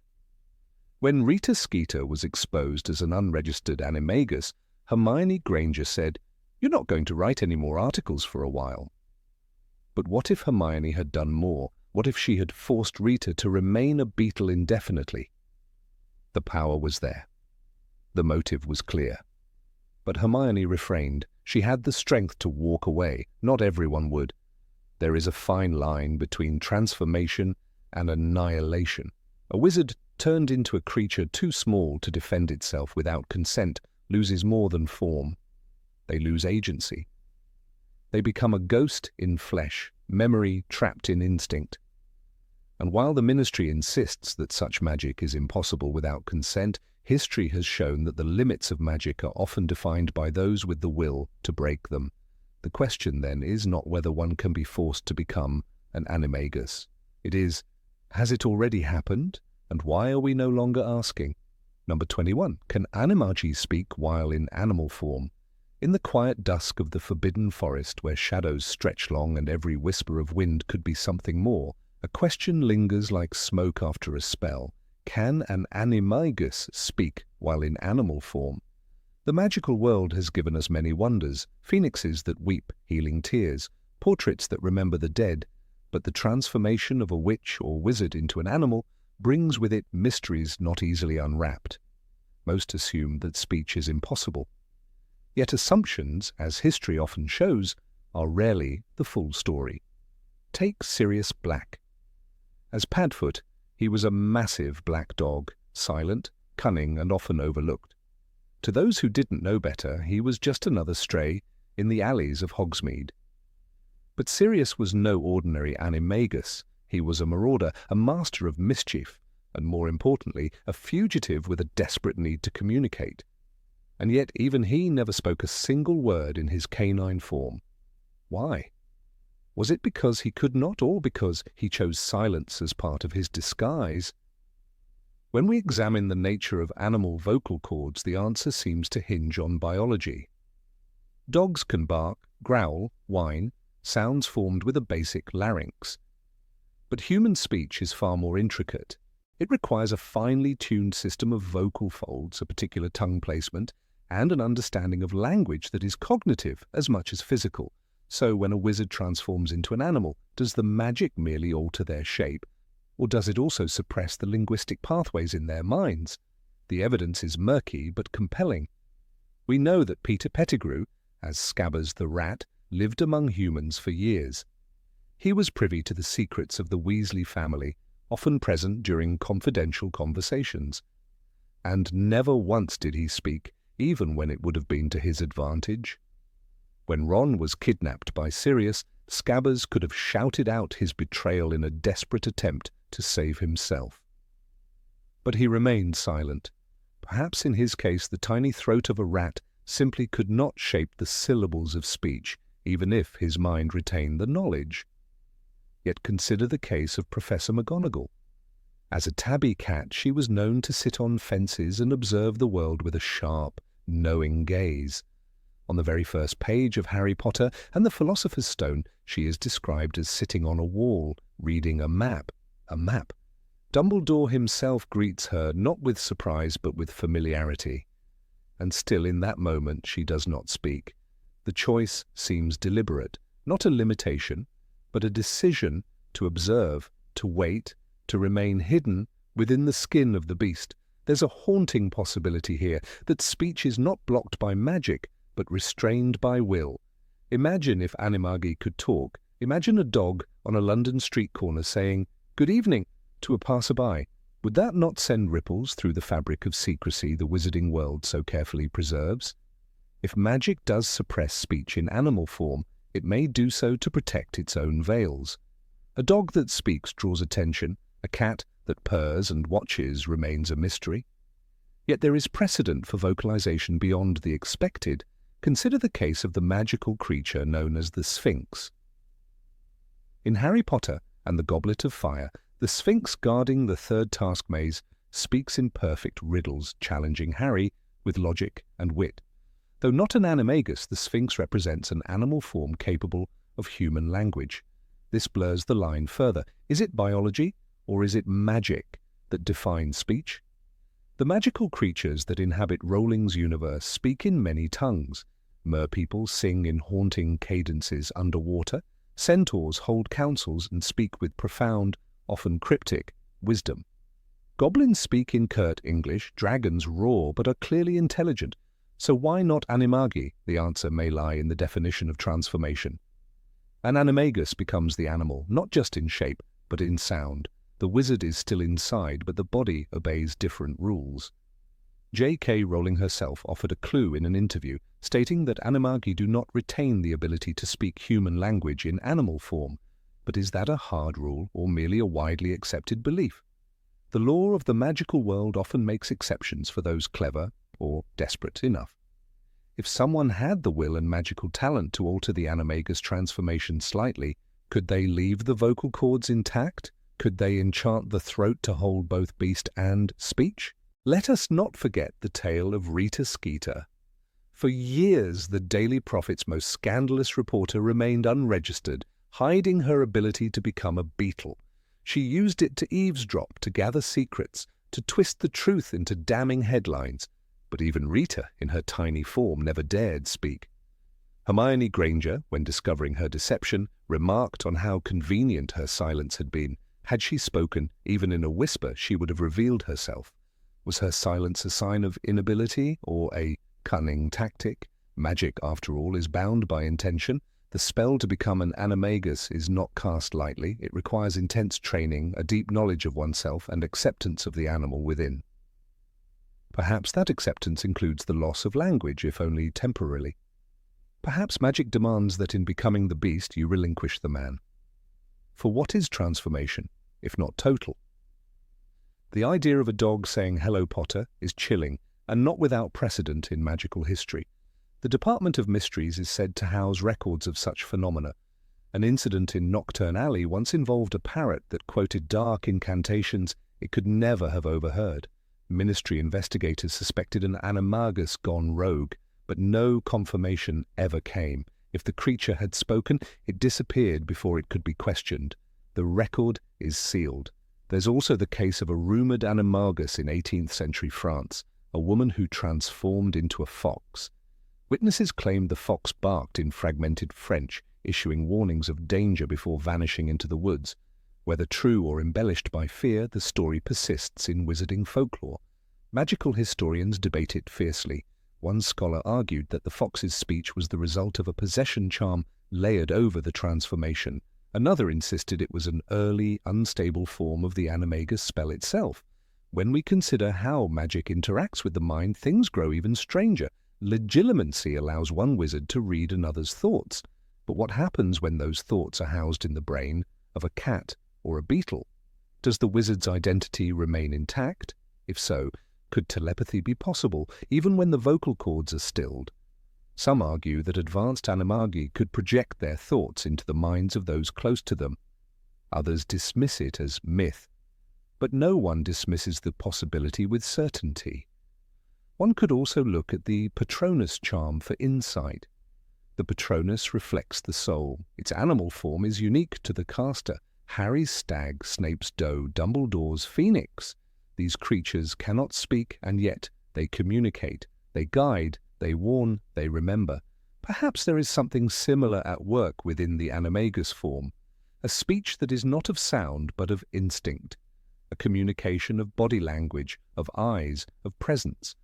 The marauders themselves, in their enchanted map, managed to transfer a fragment of their essence into the parchment. Messrs. Mooney, Wormtail, Padfoot and Prongs, the map declares, are proud to present. Could the creators of such a magical artifact not also find a way to preserve voice in animal form? And yet they chose not to, or they failed. Perhaps they tried, and the map was the closest they ever came. Even in the Triwizard tournament, when Victor Crumb partially transformed into a shark, he could not speak. His eyes remained human, but his mouth was full of rows of razor teeth. Hermione saw his distress, not in words, but in posture and movement. If even partial transformation steals speech, what hope does full transformation offer? The question that haunts this inquiry is not just can they, but should they? The power to speak as an animal would make an animagus more dangerous than ever, spying, manipulating, deceiving, without the limitations of silence. A talking cat in the Ministry of Magic could unravel secrets. A bird on the window ledge could listen in on court hearings.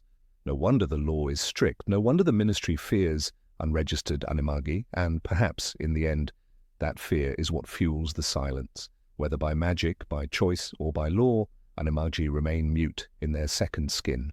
The beast does not speak because the world is not ready to hear. because sometimes the illusion of ignorance is safer than the truth. Yet the next time a crow caws twice in the dead of night, or a dog stares too long with oddly intelligent eyes, remember, it may not be just an animal. And if it could speak, what secrets would it spill? What names would it whisper? And who would listen or believe?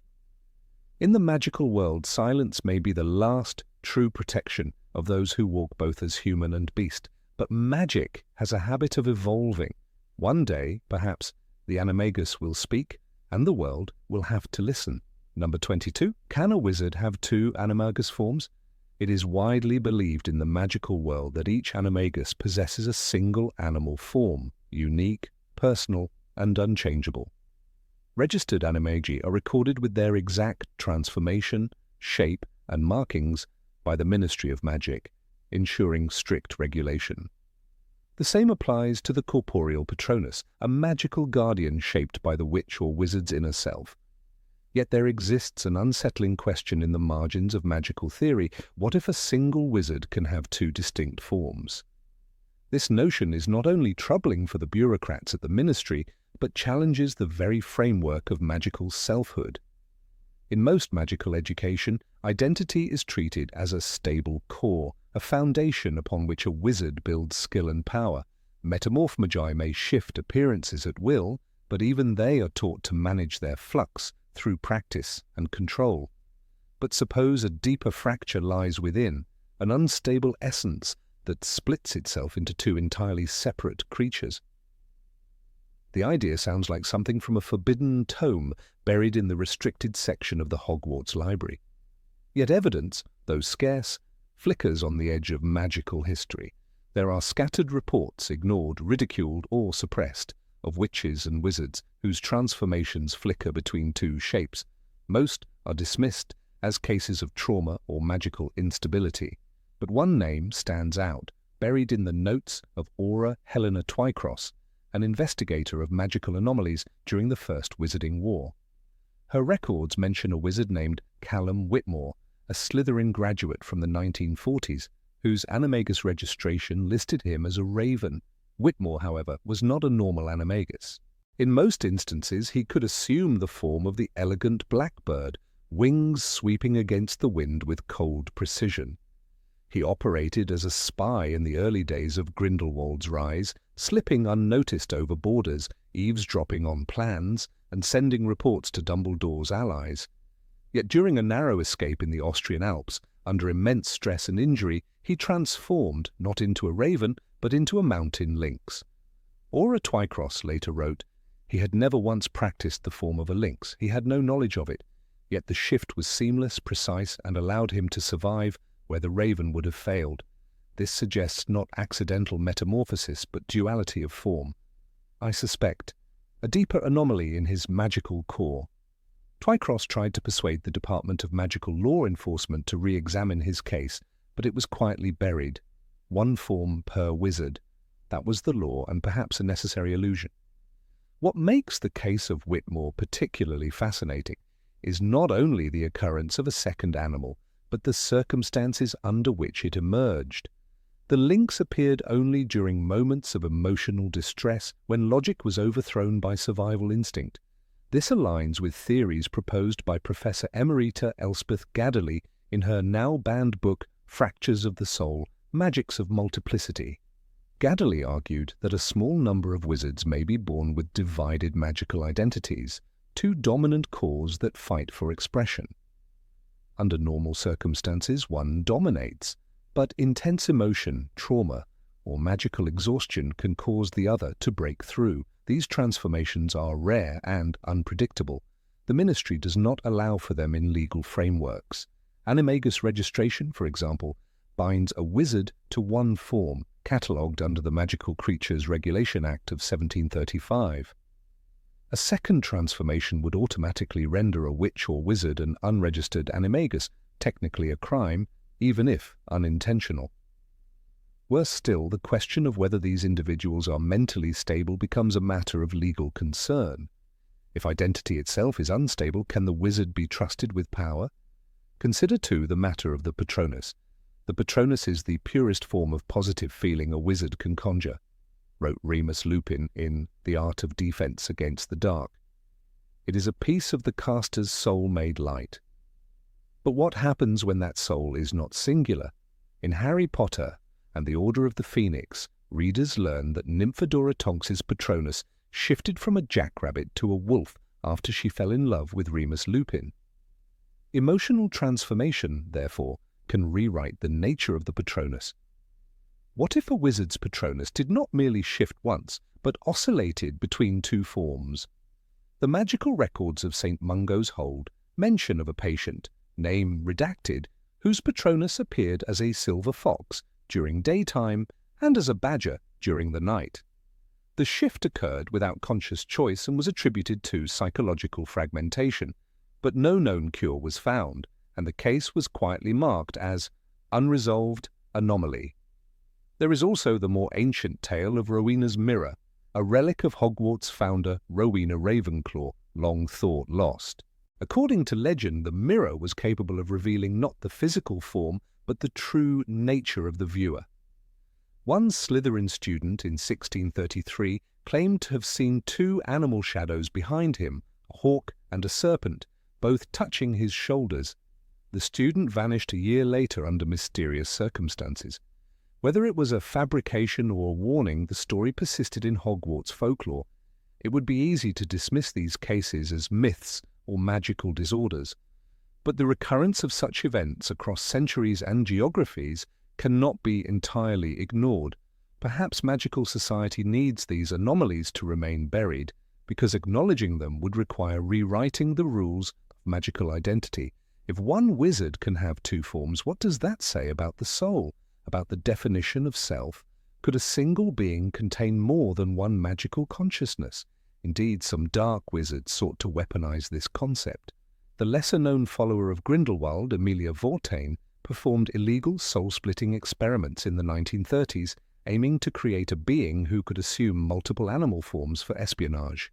Her journals, seized after her arrest, detailed an experiment titled Project Gemini.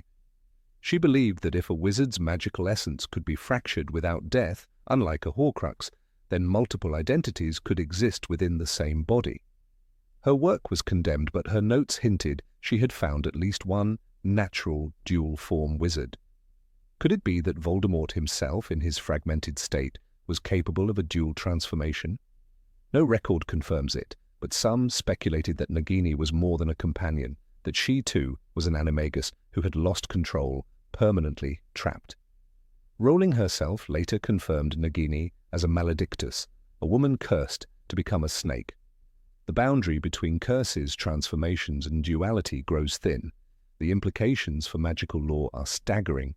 Suppose a wizard like Callum Whitmore registers as a raven but then transforms into a lynx during a battle. Is he now in violation of animagus law? Is he to be prosecuted? Or does the law require redefinition to accommodate these rare cases? The Wizengamot has no protocol for such ambiguity. Minister Kingsley Shacklebolt, in a closed meeting after the war, reportedly said, "The old rules no longer serve the future. Magic evolves, so must the ministry." Yet the social implications are even greater. A wizard with two forms may be viewed with suspicion, fear, or envy. Will they be seen as dangerously unstable or uniquely gifted? If two animals exist within the same soul, which one speaks the truth? Which one should be trusted? Hogwarts professors might hesitate to teach such students, unsure of how their abilities may evolve. Magical employers may turn them away, fearing unpredictability. Is it a blessing or a curse? From a philosophical standpoint, the phenomenon resembles a magical mirror to the human psyche. We are all, in some way, fragmented. We present one face to the world and another to ourselves. Magic, in these cases, ceases to be a tool and becomes a reflection of the soul. Perhaps the wizard with two forms is not abnormal at all, but merely more honest. Their body mirrors their inner chaos. They are not broken, they are revealed. And what of magical education? Should Hogwarts, Durmstrang, and Beauxbaton prepare future generations to understand and handle such anomalies? Professor McGonagall once told Harry, Transfiguration is some of the most complex and dangerous magic you will learn at Hogwarts. But perhaps the greatest danger lies not in the spell, but in what it might reveal. Should students be taught that dual forms are possible? Or would such knowledge tempt them into experiments best left untouched? Of course, not all cases end in revelation. Some end in tragedy. In 1978, a young witch named Marjorie Flint transformed accidentally into a red fox during a dueling exercise. But under emotional distress, she became a hare and failed to reverse the change for weeks. Isolated and frightened, she eventually lost the ability to speak, even in human form. She vanished in 1981, leaving behind only a broken wand and a torn robe in the Forbidden Forest. There remains no ministry department for dual-form cases. They are referred quietly to the Department of Mysteries, where unspeakables study magical identity under lock and key. The department denies their existence, yet rumors persist. Some say they seek to isolate the magical trigger that allows the shift. Others claim they hope to harness it, for prophecy, for war, for something darker. As for Callum Whitmore, he disappeared after the war. Some say he chose the links permanently, fleeing into the wilds of northern Scotland where no wand laws or ministry files could find him. A lone raven is sometimes seen circling above the pines, silent and watchful. Perhaps he is still choosing. Perhaps, like so many wizards born between forms, he is still trying to understand who he really is. And perhaps that is the final truth. Some magic reflects not what we choose to be, but what we cannot escape. Two forms, two instincts, one soul, split at the seam of power. Number 23. Why isn't there a school for animagus training? Of all the mysteries buried in the folds of the wizarding world, the absence of formal education for animagi remains one of the most curious. Animagus transformation is one of the most visually stunning, intellectually demanding, and personally transformative branches of magic. And yet no known magical institution, not even the prestigious Hogwarts School of Witchcraft and Wizardry, offers a class, a club, or even a lecture on the subject. The silence is so complete it feels deliberate. In a world where knowledge is cherished and spellwork is broken into NEWT-level detail, the near taboo around Animagi begs the question, what is the wizarding world trying to hide? It is not ignorance. Hogwarts has produced Animagi, accomplished ones, both officially registered and deliberately unregistered. Professor Minerva McGonagall is the most renowned example, transforming seamlessly into a tabby cat with square spectacle markings. She demonstrates this in the very first class with her Transfiguration students. If she is capable of such a feat and is clearly passionate about teaching, why doesn't she mentor others to follow this path? The answer is more tangled than simple caution. It touches on control, fear, and a hidden history the Ministry of Magic may prefer to keep buried. Becoming an animagus is not like learning how to cast a Patronus or brew a polyjuice potion. It requires a deep understanding of magical theory, transfiguration, and self-awareness. It also carries immense risks. Sirius Black, James Potter, and Peter Pettigrew, unregistered Animagi, managed to transform as teenagers, but their journey was reckless, dangerous, and illegal. They relied on incomplete information, trial and error, and pure desperation to learn what should have been taught with care. The fact that they succeeded is both a testament to their skill and a condemnation of the system that left them to figure it out in secret. The process itself is harrowing. According to J.K. Rowling's notes, the first step involves holding a single mandrake leaf in the mouth for a full month without swallowing or removing it. This is followed by a complex potion brewed under precise lunar conditions and a dangerous incantation to complete the transformation. Mistakes can lead to permanent deformation or madness. Rita Skeeter, a journalist known for her unscrupulous reporting, managed to become a beetle without ministry registration. Her success was built on secrecy and selfish ambition, yet her deception went unnoticed for years. That alone should alarm magical authorities. But rather than opening education and formal oversight, the ministry doubled down on silence. There is a darker implication in this silence. The animagus process is tightly regulated. Each registered animagus appears in a public record with their animal form and identifying features. The process of registering is bureaucratic and invasive. It strips the practitioner of the very privacy that animal transformation can provide. Perhaps the ministry's reluctance to teach Animagi is rooted in fear, not for the safety of students, but for the security of the state. An animagus can spy, escape, infiltrate, and deceive. They are the perfect rebels, saboteurs, and fugitives. Teaching young witches and wizards this art would be like teaching them to disappear. This fear is not unfounded. Consider Sirius Black again. Wrongly imprisoned for the murder of Peter Pettigrew and 12 muggles, Sirius escaped Azkaban, a feat thought impossible, in his animagus form. As a black dog, he could slip through the bars and swim to freedom. His escape humiliated the ministry and forced it to confront its own vulnerabilities. But instead of re-evaluating their policy, they hushed it. No effort was made to understand how a schoolboy mastered such magic. No curriculum was drafted, no books released. Sirius became a symbol of what they feared most: uncontrollable magic. The Marauder's Map is another testament to the capabilities of untrained Animagi.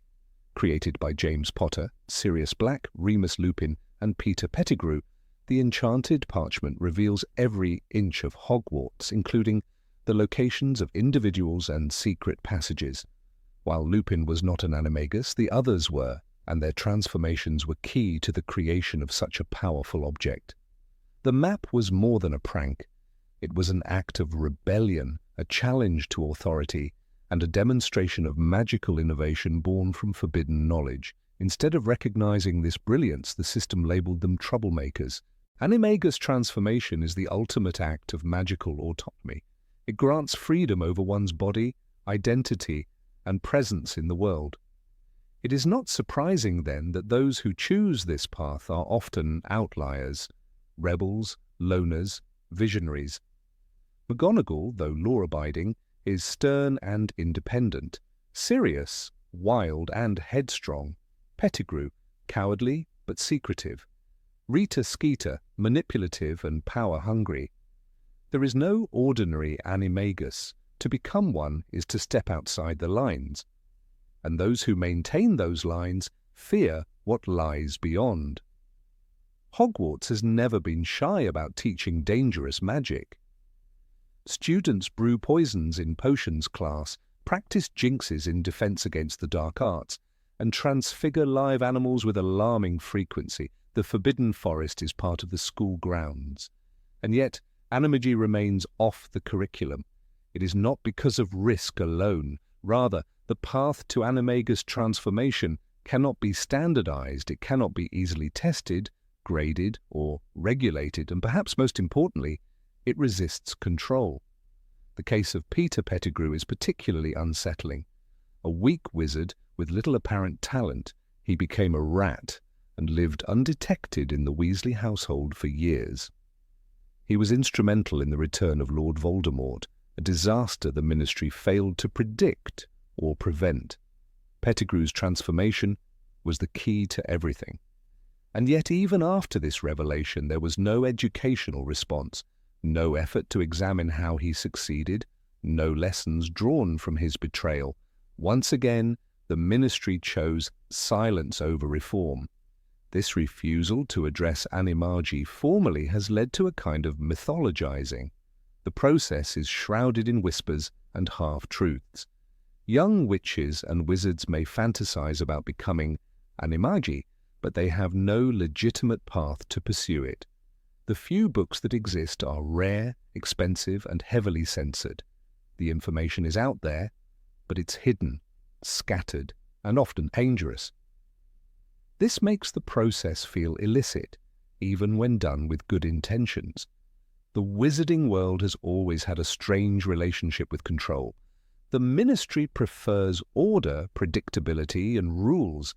Anything that challenges the hierarchy, from werewolves to giants to unregistered Animagi, is viewed as a threat. Education, rather than being used to illuminate and protect, becomes a gatekeeper. Animagi is not outlawed, but it is kept just out of reach. a tantalizing power locked behind unspoken barriers. Ironically, the result of this secrecy is more danger, not less. Aspiring Animagi, cut off from safe instruction, turn to risky methods. The marauders were lucky. Others might not be. In denying education, the ministry creates the very problem it seeks to avoid: uncontrolled transformations, magical accidents, and rogue animagi. It is a self-defeating policy built on fear rather than foresight. One can only imagine how a structured program at Hogwarts might look. Under the supervision of Professor McGonagall, students could study the history, ethics, and techniques of animagus transformation. They could undergo psychological evaluations, controlled experiments, and magical mentorship. There could be tests, safety precautions, and ministry-approved registrations. Instead of rogue transformations, there would be informed consent and magical discipline. But none of this exists, because the fear outweighs the potential. It is important to note that becoming an animagus reveals a great deal about the witch or wizard. The animal form is not chosen, it is a mirror of the soul.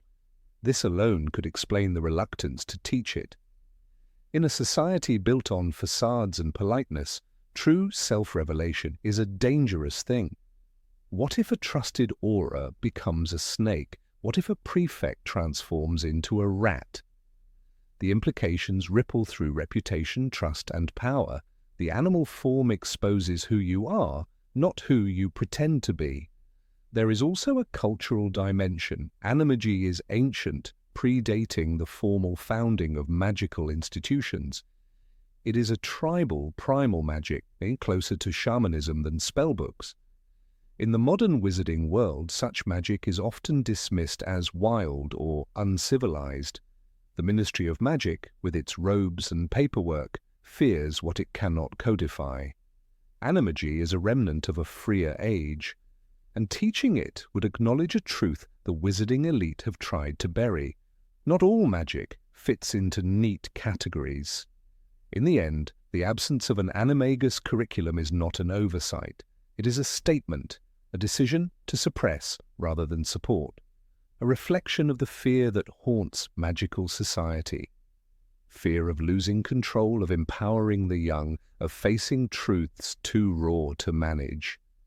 And yet the desire remains. In every curious student, in every whispered rumor, in every child who dreams of feathers or fur, the question lives on: why not teach us? Why hide this from us? What are you afraid we might become? Perhaps, like the marauders, some will not wait for permission.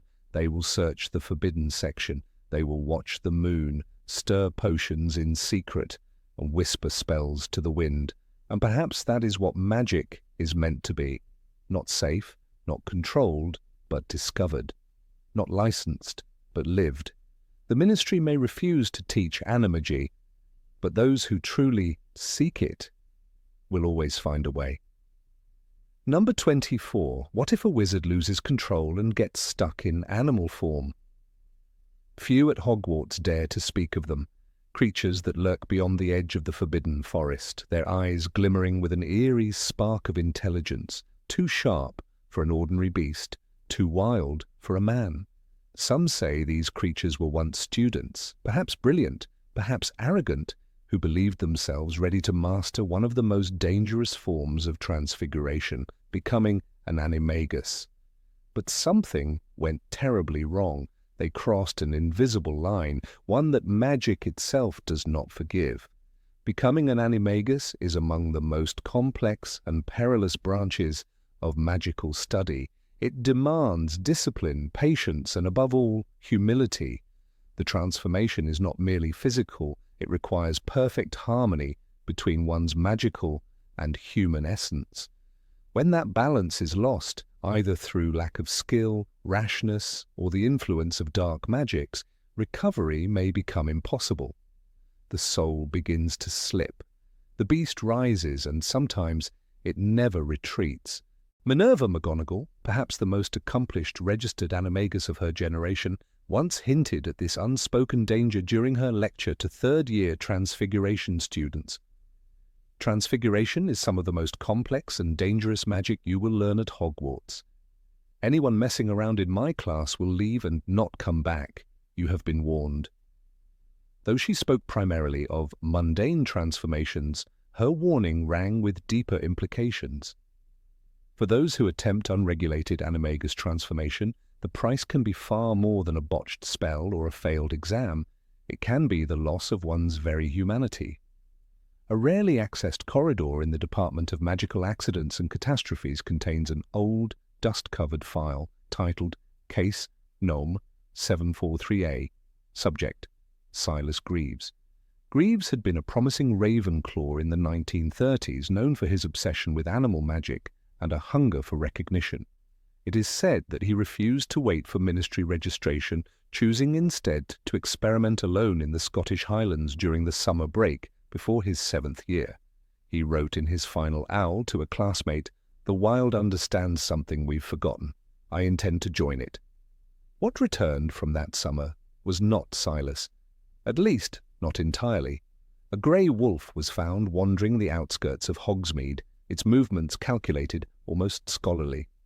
It stared too long at passers-by. It never howled. McGonagall, still a student then, remembered seeing the creature through the castle window. "There was a sadness in its eyes," she reportedly said years later, "a knowing that chilled me more than any Dementor." The wolf disappeared into the Forbidden Forest and was never seen again. The transformation process, as outlined in Advanced Transfiguration, theory and practice, requires an anchor to the human self, a talisman that holds a piece of the wizard's core identity. For registered Animagi, this is carefully managed and monitored, but for those who bypass the protocol, especially the young, impetuous, or wounded, the risk is that the anchor breaks, and when it does, so too does the tether to speech, to wandwork, to memory. It is not only students who have fallen prey to this fate. In 1811, noted magical zoologist Dr. Eugenia Blott disappeared during an expedition in the Carpathian Mountains.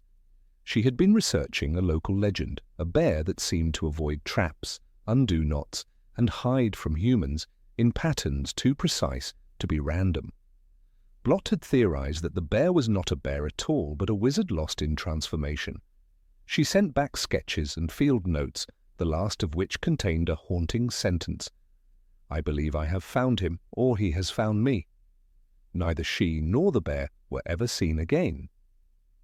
Albus Dumbledore, though never officially registered as an animagus, had long studied the phenomenon in private correspondence with Bathilda Bagshot. In a surviving letter dated 1912, he wrote, "The act of becoming something other than oneself is not merely an extension of magic, it is a conversation with the soul. To linger too long in that conversation is to risk forgetting the language of men." Whether Dumbledore meant this metaphorically or literally remains unknown, but his words point to the spiritual peril embedded in animagus magic. Animagus transformation is not like Polyjuice Potion, which simply alters appearance. Nor is it like the work of Metamorph Magi, who can shift features at will. The animagus changes from the inside out, the heart, the instincts, the very rhythm of breath and blood. A wizard who becomes an animal lives as that animal. They feel hunger as it feels hunger. They fear as it fears. And the longer one remains transformed, the harder it becomes to remember that there ever was another way to think. Perhaps the most disturbing case is the whispered tale of the hollow heart of the Black Forest. During the 1970s, magical authorities in Germany received reports of a stag with unnatural behavior. Hunters said it never fled, only watched. It circled their camps at night. Its antlers bore runes that no natural creature could possess. A group of unspeakables was dispatched. They returned empty-handed, but one of them resigned shortly after, citing nightmares in which the stag spoke without speaking, remembering without words.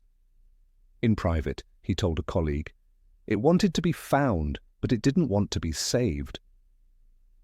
In The Life and Lies of Albus Dumbledore, Rita Skeeter briefly mentions an obscure case involving a Durmstrang student named Cale Vortek, who allegedly attempted the animagus ritual in secret. According to a footnote she attributes to a highly placed source, Cale was found months later in the northern wilderness, his body gone, but a hawk circling overhead that would not leave. The hawk had strange markings on its wings, markings Cale had once carved into his wand.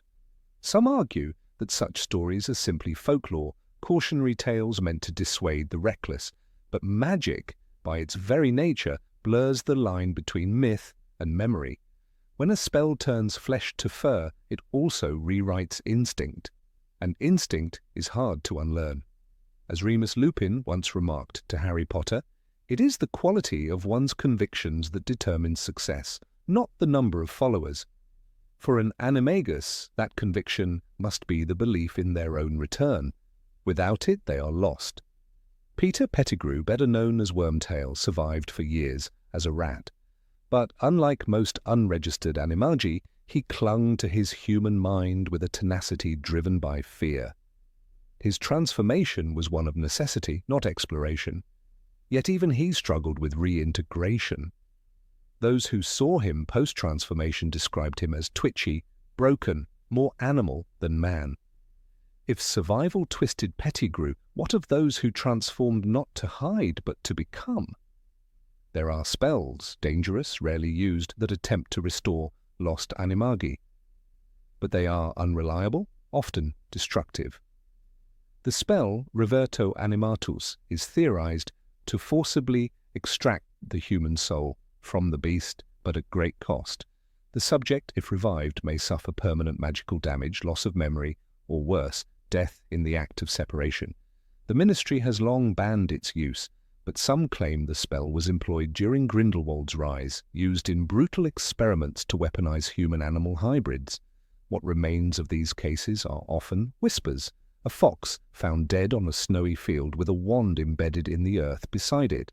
An eagle's nest discovered atop a ruined tower containing parchment scraps of a half-finished essay on wand lore.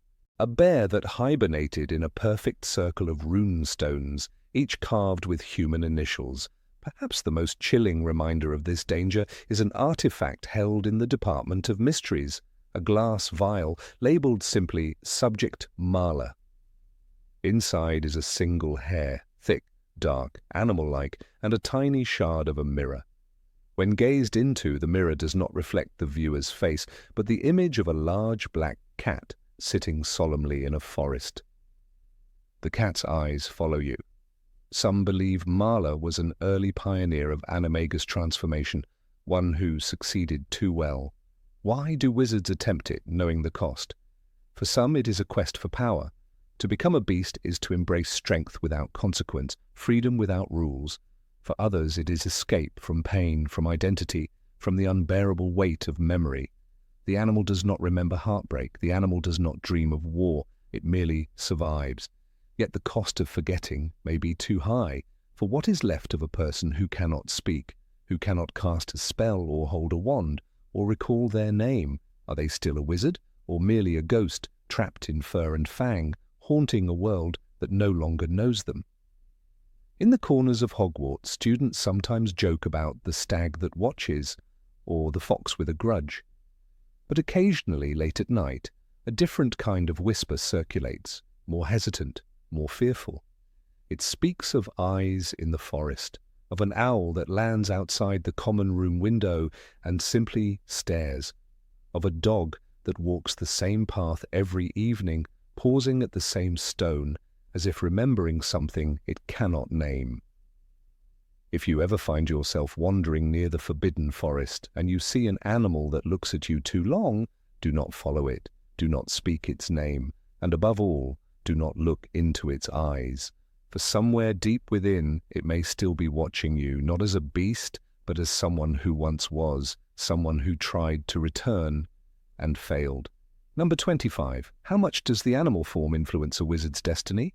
The first time we meet Peter Pettigrew, we don't know him as Peter. We know him as Scabbers, the family rat of the Weasley household. He's small, timid, grey, unimpressive. An ordinary rat in an extraordinary world. For 12 years he lives unnoticed, feeding on crumbs and hiding in pockets. But the truth, when revealed, strikes with an eerie kind of poetic justice. The cowardly wizard who betrayed his best friends became a rat, both in soul and in flesh. Animagus forms are said to be determined by the deep, hidden parts of a witch or wizard's personality. They cannot be chosen nor altered. They manifest the soul's echo, the truth hidden beneath all masks. You cannot choose your animagus form, Professor McGonagall once taught. It chooses you. And when we see who becomes what, it begs a question. Is this form a revelation of one's destiny, or a prophecy in itself? Peter Pettigrew's form is perhaps the most obvious reflection of this idea. Not just a rat in appearance, but in every moral fibre. Rats are scavengers, survivors. They sneak, steal, and vanish through cracks. Peter did exactly that, betrayed James and Lily to Voldemort, faked his own death, framed Sirius, and then vanished into the walls, both literally and metaphorically. He lived as vermin, and perhaps he always had been. The rat was not just a disguise, it was who he was meant to become. Even his death, choked by the very silver hand Voldemort gifted him, felt like the universe correcting a terrible imbalance, as if the rat had reached the end of its tunnel. Contrast this with Sirius Black, a man falsely imprisoned, torn from the world, forced to live among creatures that devour hope. And yet, his form, a great black dog, massive, loyal, protective. Dogs are guardians, companions. They will follow their loved ones to the ends of the earth. Sirius did, escaping Azkaban not for freedom, but for Harry. Even in madness, his form echoed faithfulness. He was a prisoner, but never a traitor, never a rat. The dog lived in him long before he ever learned to transform. When he tore into the form of Padfoot, it was not an escape. It was a return to self. Rita Skeeter is an unregistered animagus, turning not into a regal creature or noble beast, but a beetle, small, intrusive, hidden. She slips into conversations and collects secrets like pollen, not out of concern, but to feed her hunger for scandal. Beetles thrive in dirt. And Rita, in truth, always preferred the filthiest version of every story. Her form is more than poetic, it's damning. It unveils the parasite behind the pen. She may polish her sentences with flair and style, but she lives in the crevices of other people's pain. Her animagus form didn't transform her, it confirmed her. James Potter's animagus form was a stag, proud, elegant, protective. He was the head of his group, the charismatic leader. A stag is a symbol of power, yet gentleness, violence only in the face of threat. James laid down his life to protect his wife and child. He didn't hesitate. He stood in the way of Voldemort with nothing but love and courage. He died like a stag, silent, strong, still. Even Harry's Patronus, a stag, feels like a genetic memory, a magical inheritance not only of blood, but of truth. It's as if the animal form is etched into their very line, their spirit. Perhaps magic knows, perhaps the shape isn't simply a symbol but a map. Minerva McGonagall, a cat, sharp, observant, elegant. Cats walk alone but see everything. She moves through Hogwarts like a shadow, understanding more than she says, enforcing order with grace and steel. As a teacher, she demands excellence. As a protector, she is silent, watchful, deadly. She can be comforting and cold in the same breath. A cat does not beg. It commands respect by simply existing. So does she. It is curious how often the form not only reflects who someone is, but how they behave afterward. Does the form influence the soul further, sharpening its edges? Peter, already weak, becomes spineless. Sirius, already brave, becomes feral in loyalty. The transformation, rather than being a tool, seems to become an identity, one that cannot be shed. This idea gains depth when we consider how rare Animagi are. It is not a casual decision nor a schoolyard trick. The process is long, dangerous, and irreversible. It involves rituals, spells, months of preparation. And perhaps the greatest risk isn't the physical one. It's looking into the mirror of your own magic and being forced to see yourself unmasked. Even the Marauder's choice to become Animagi was rooted in something noble.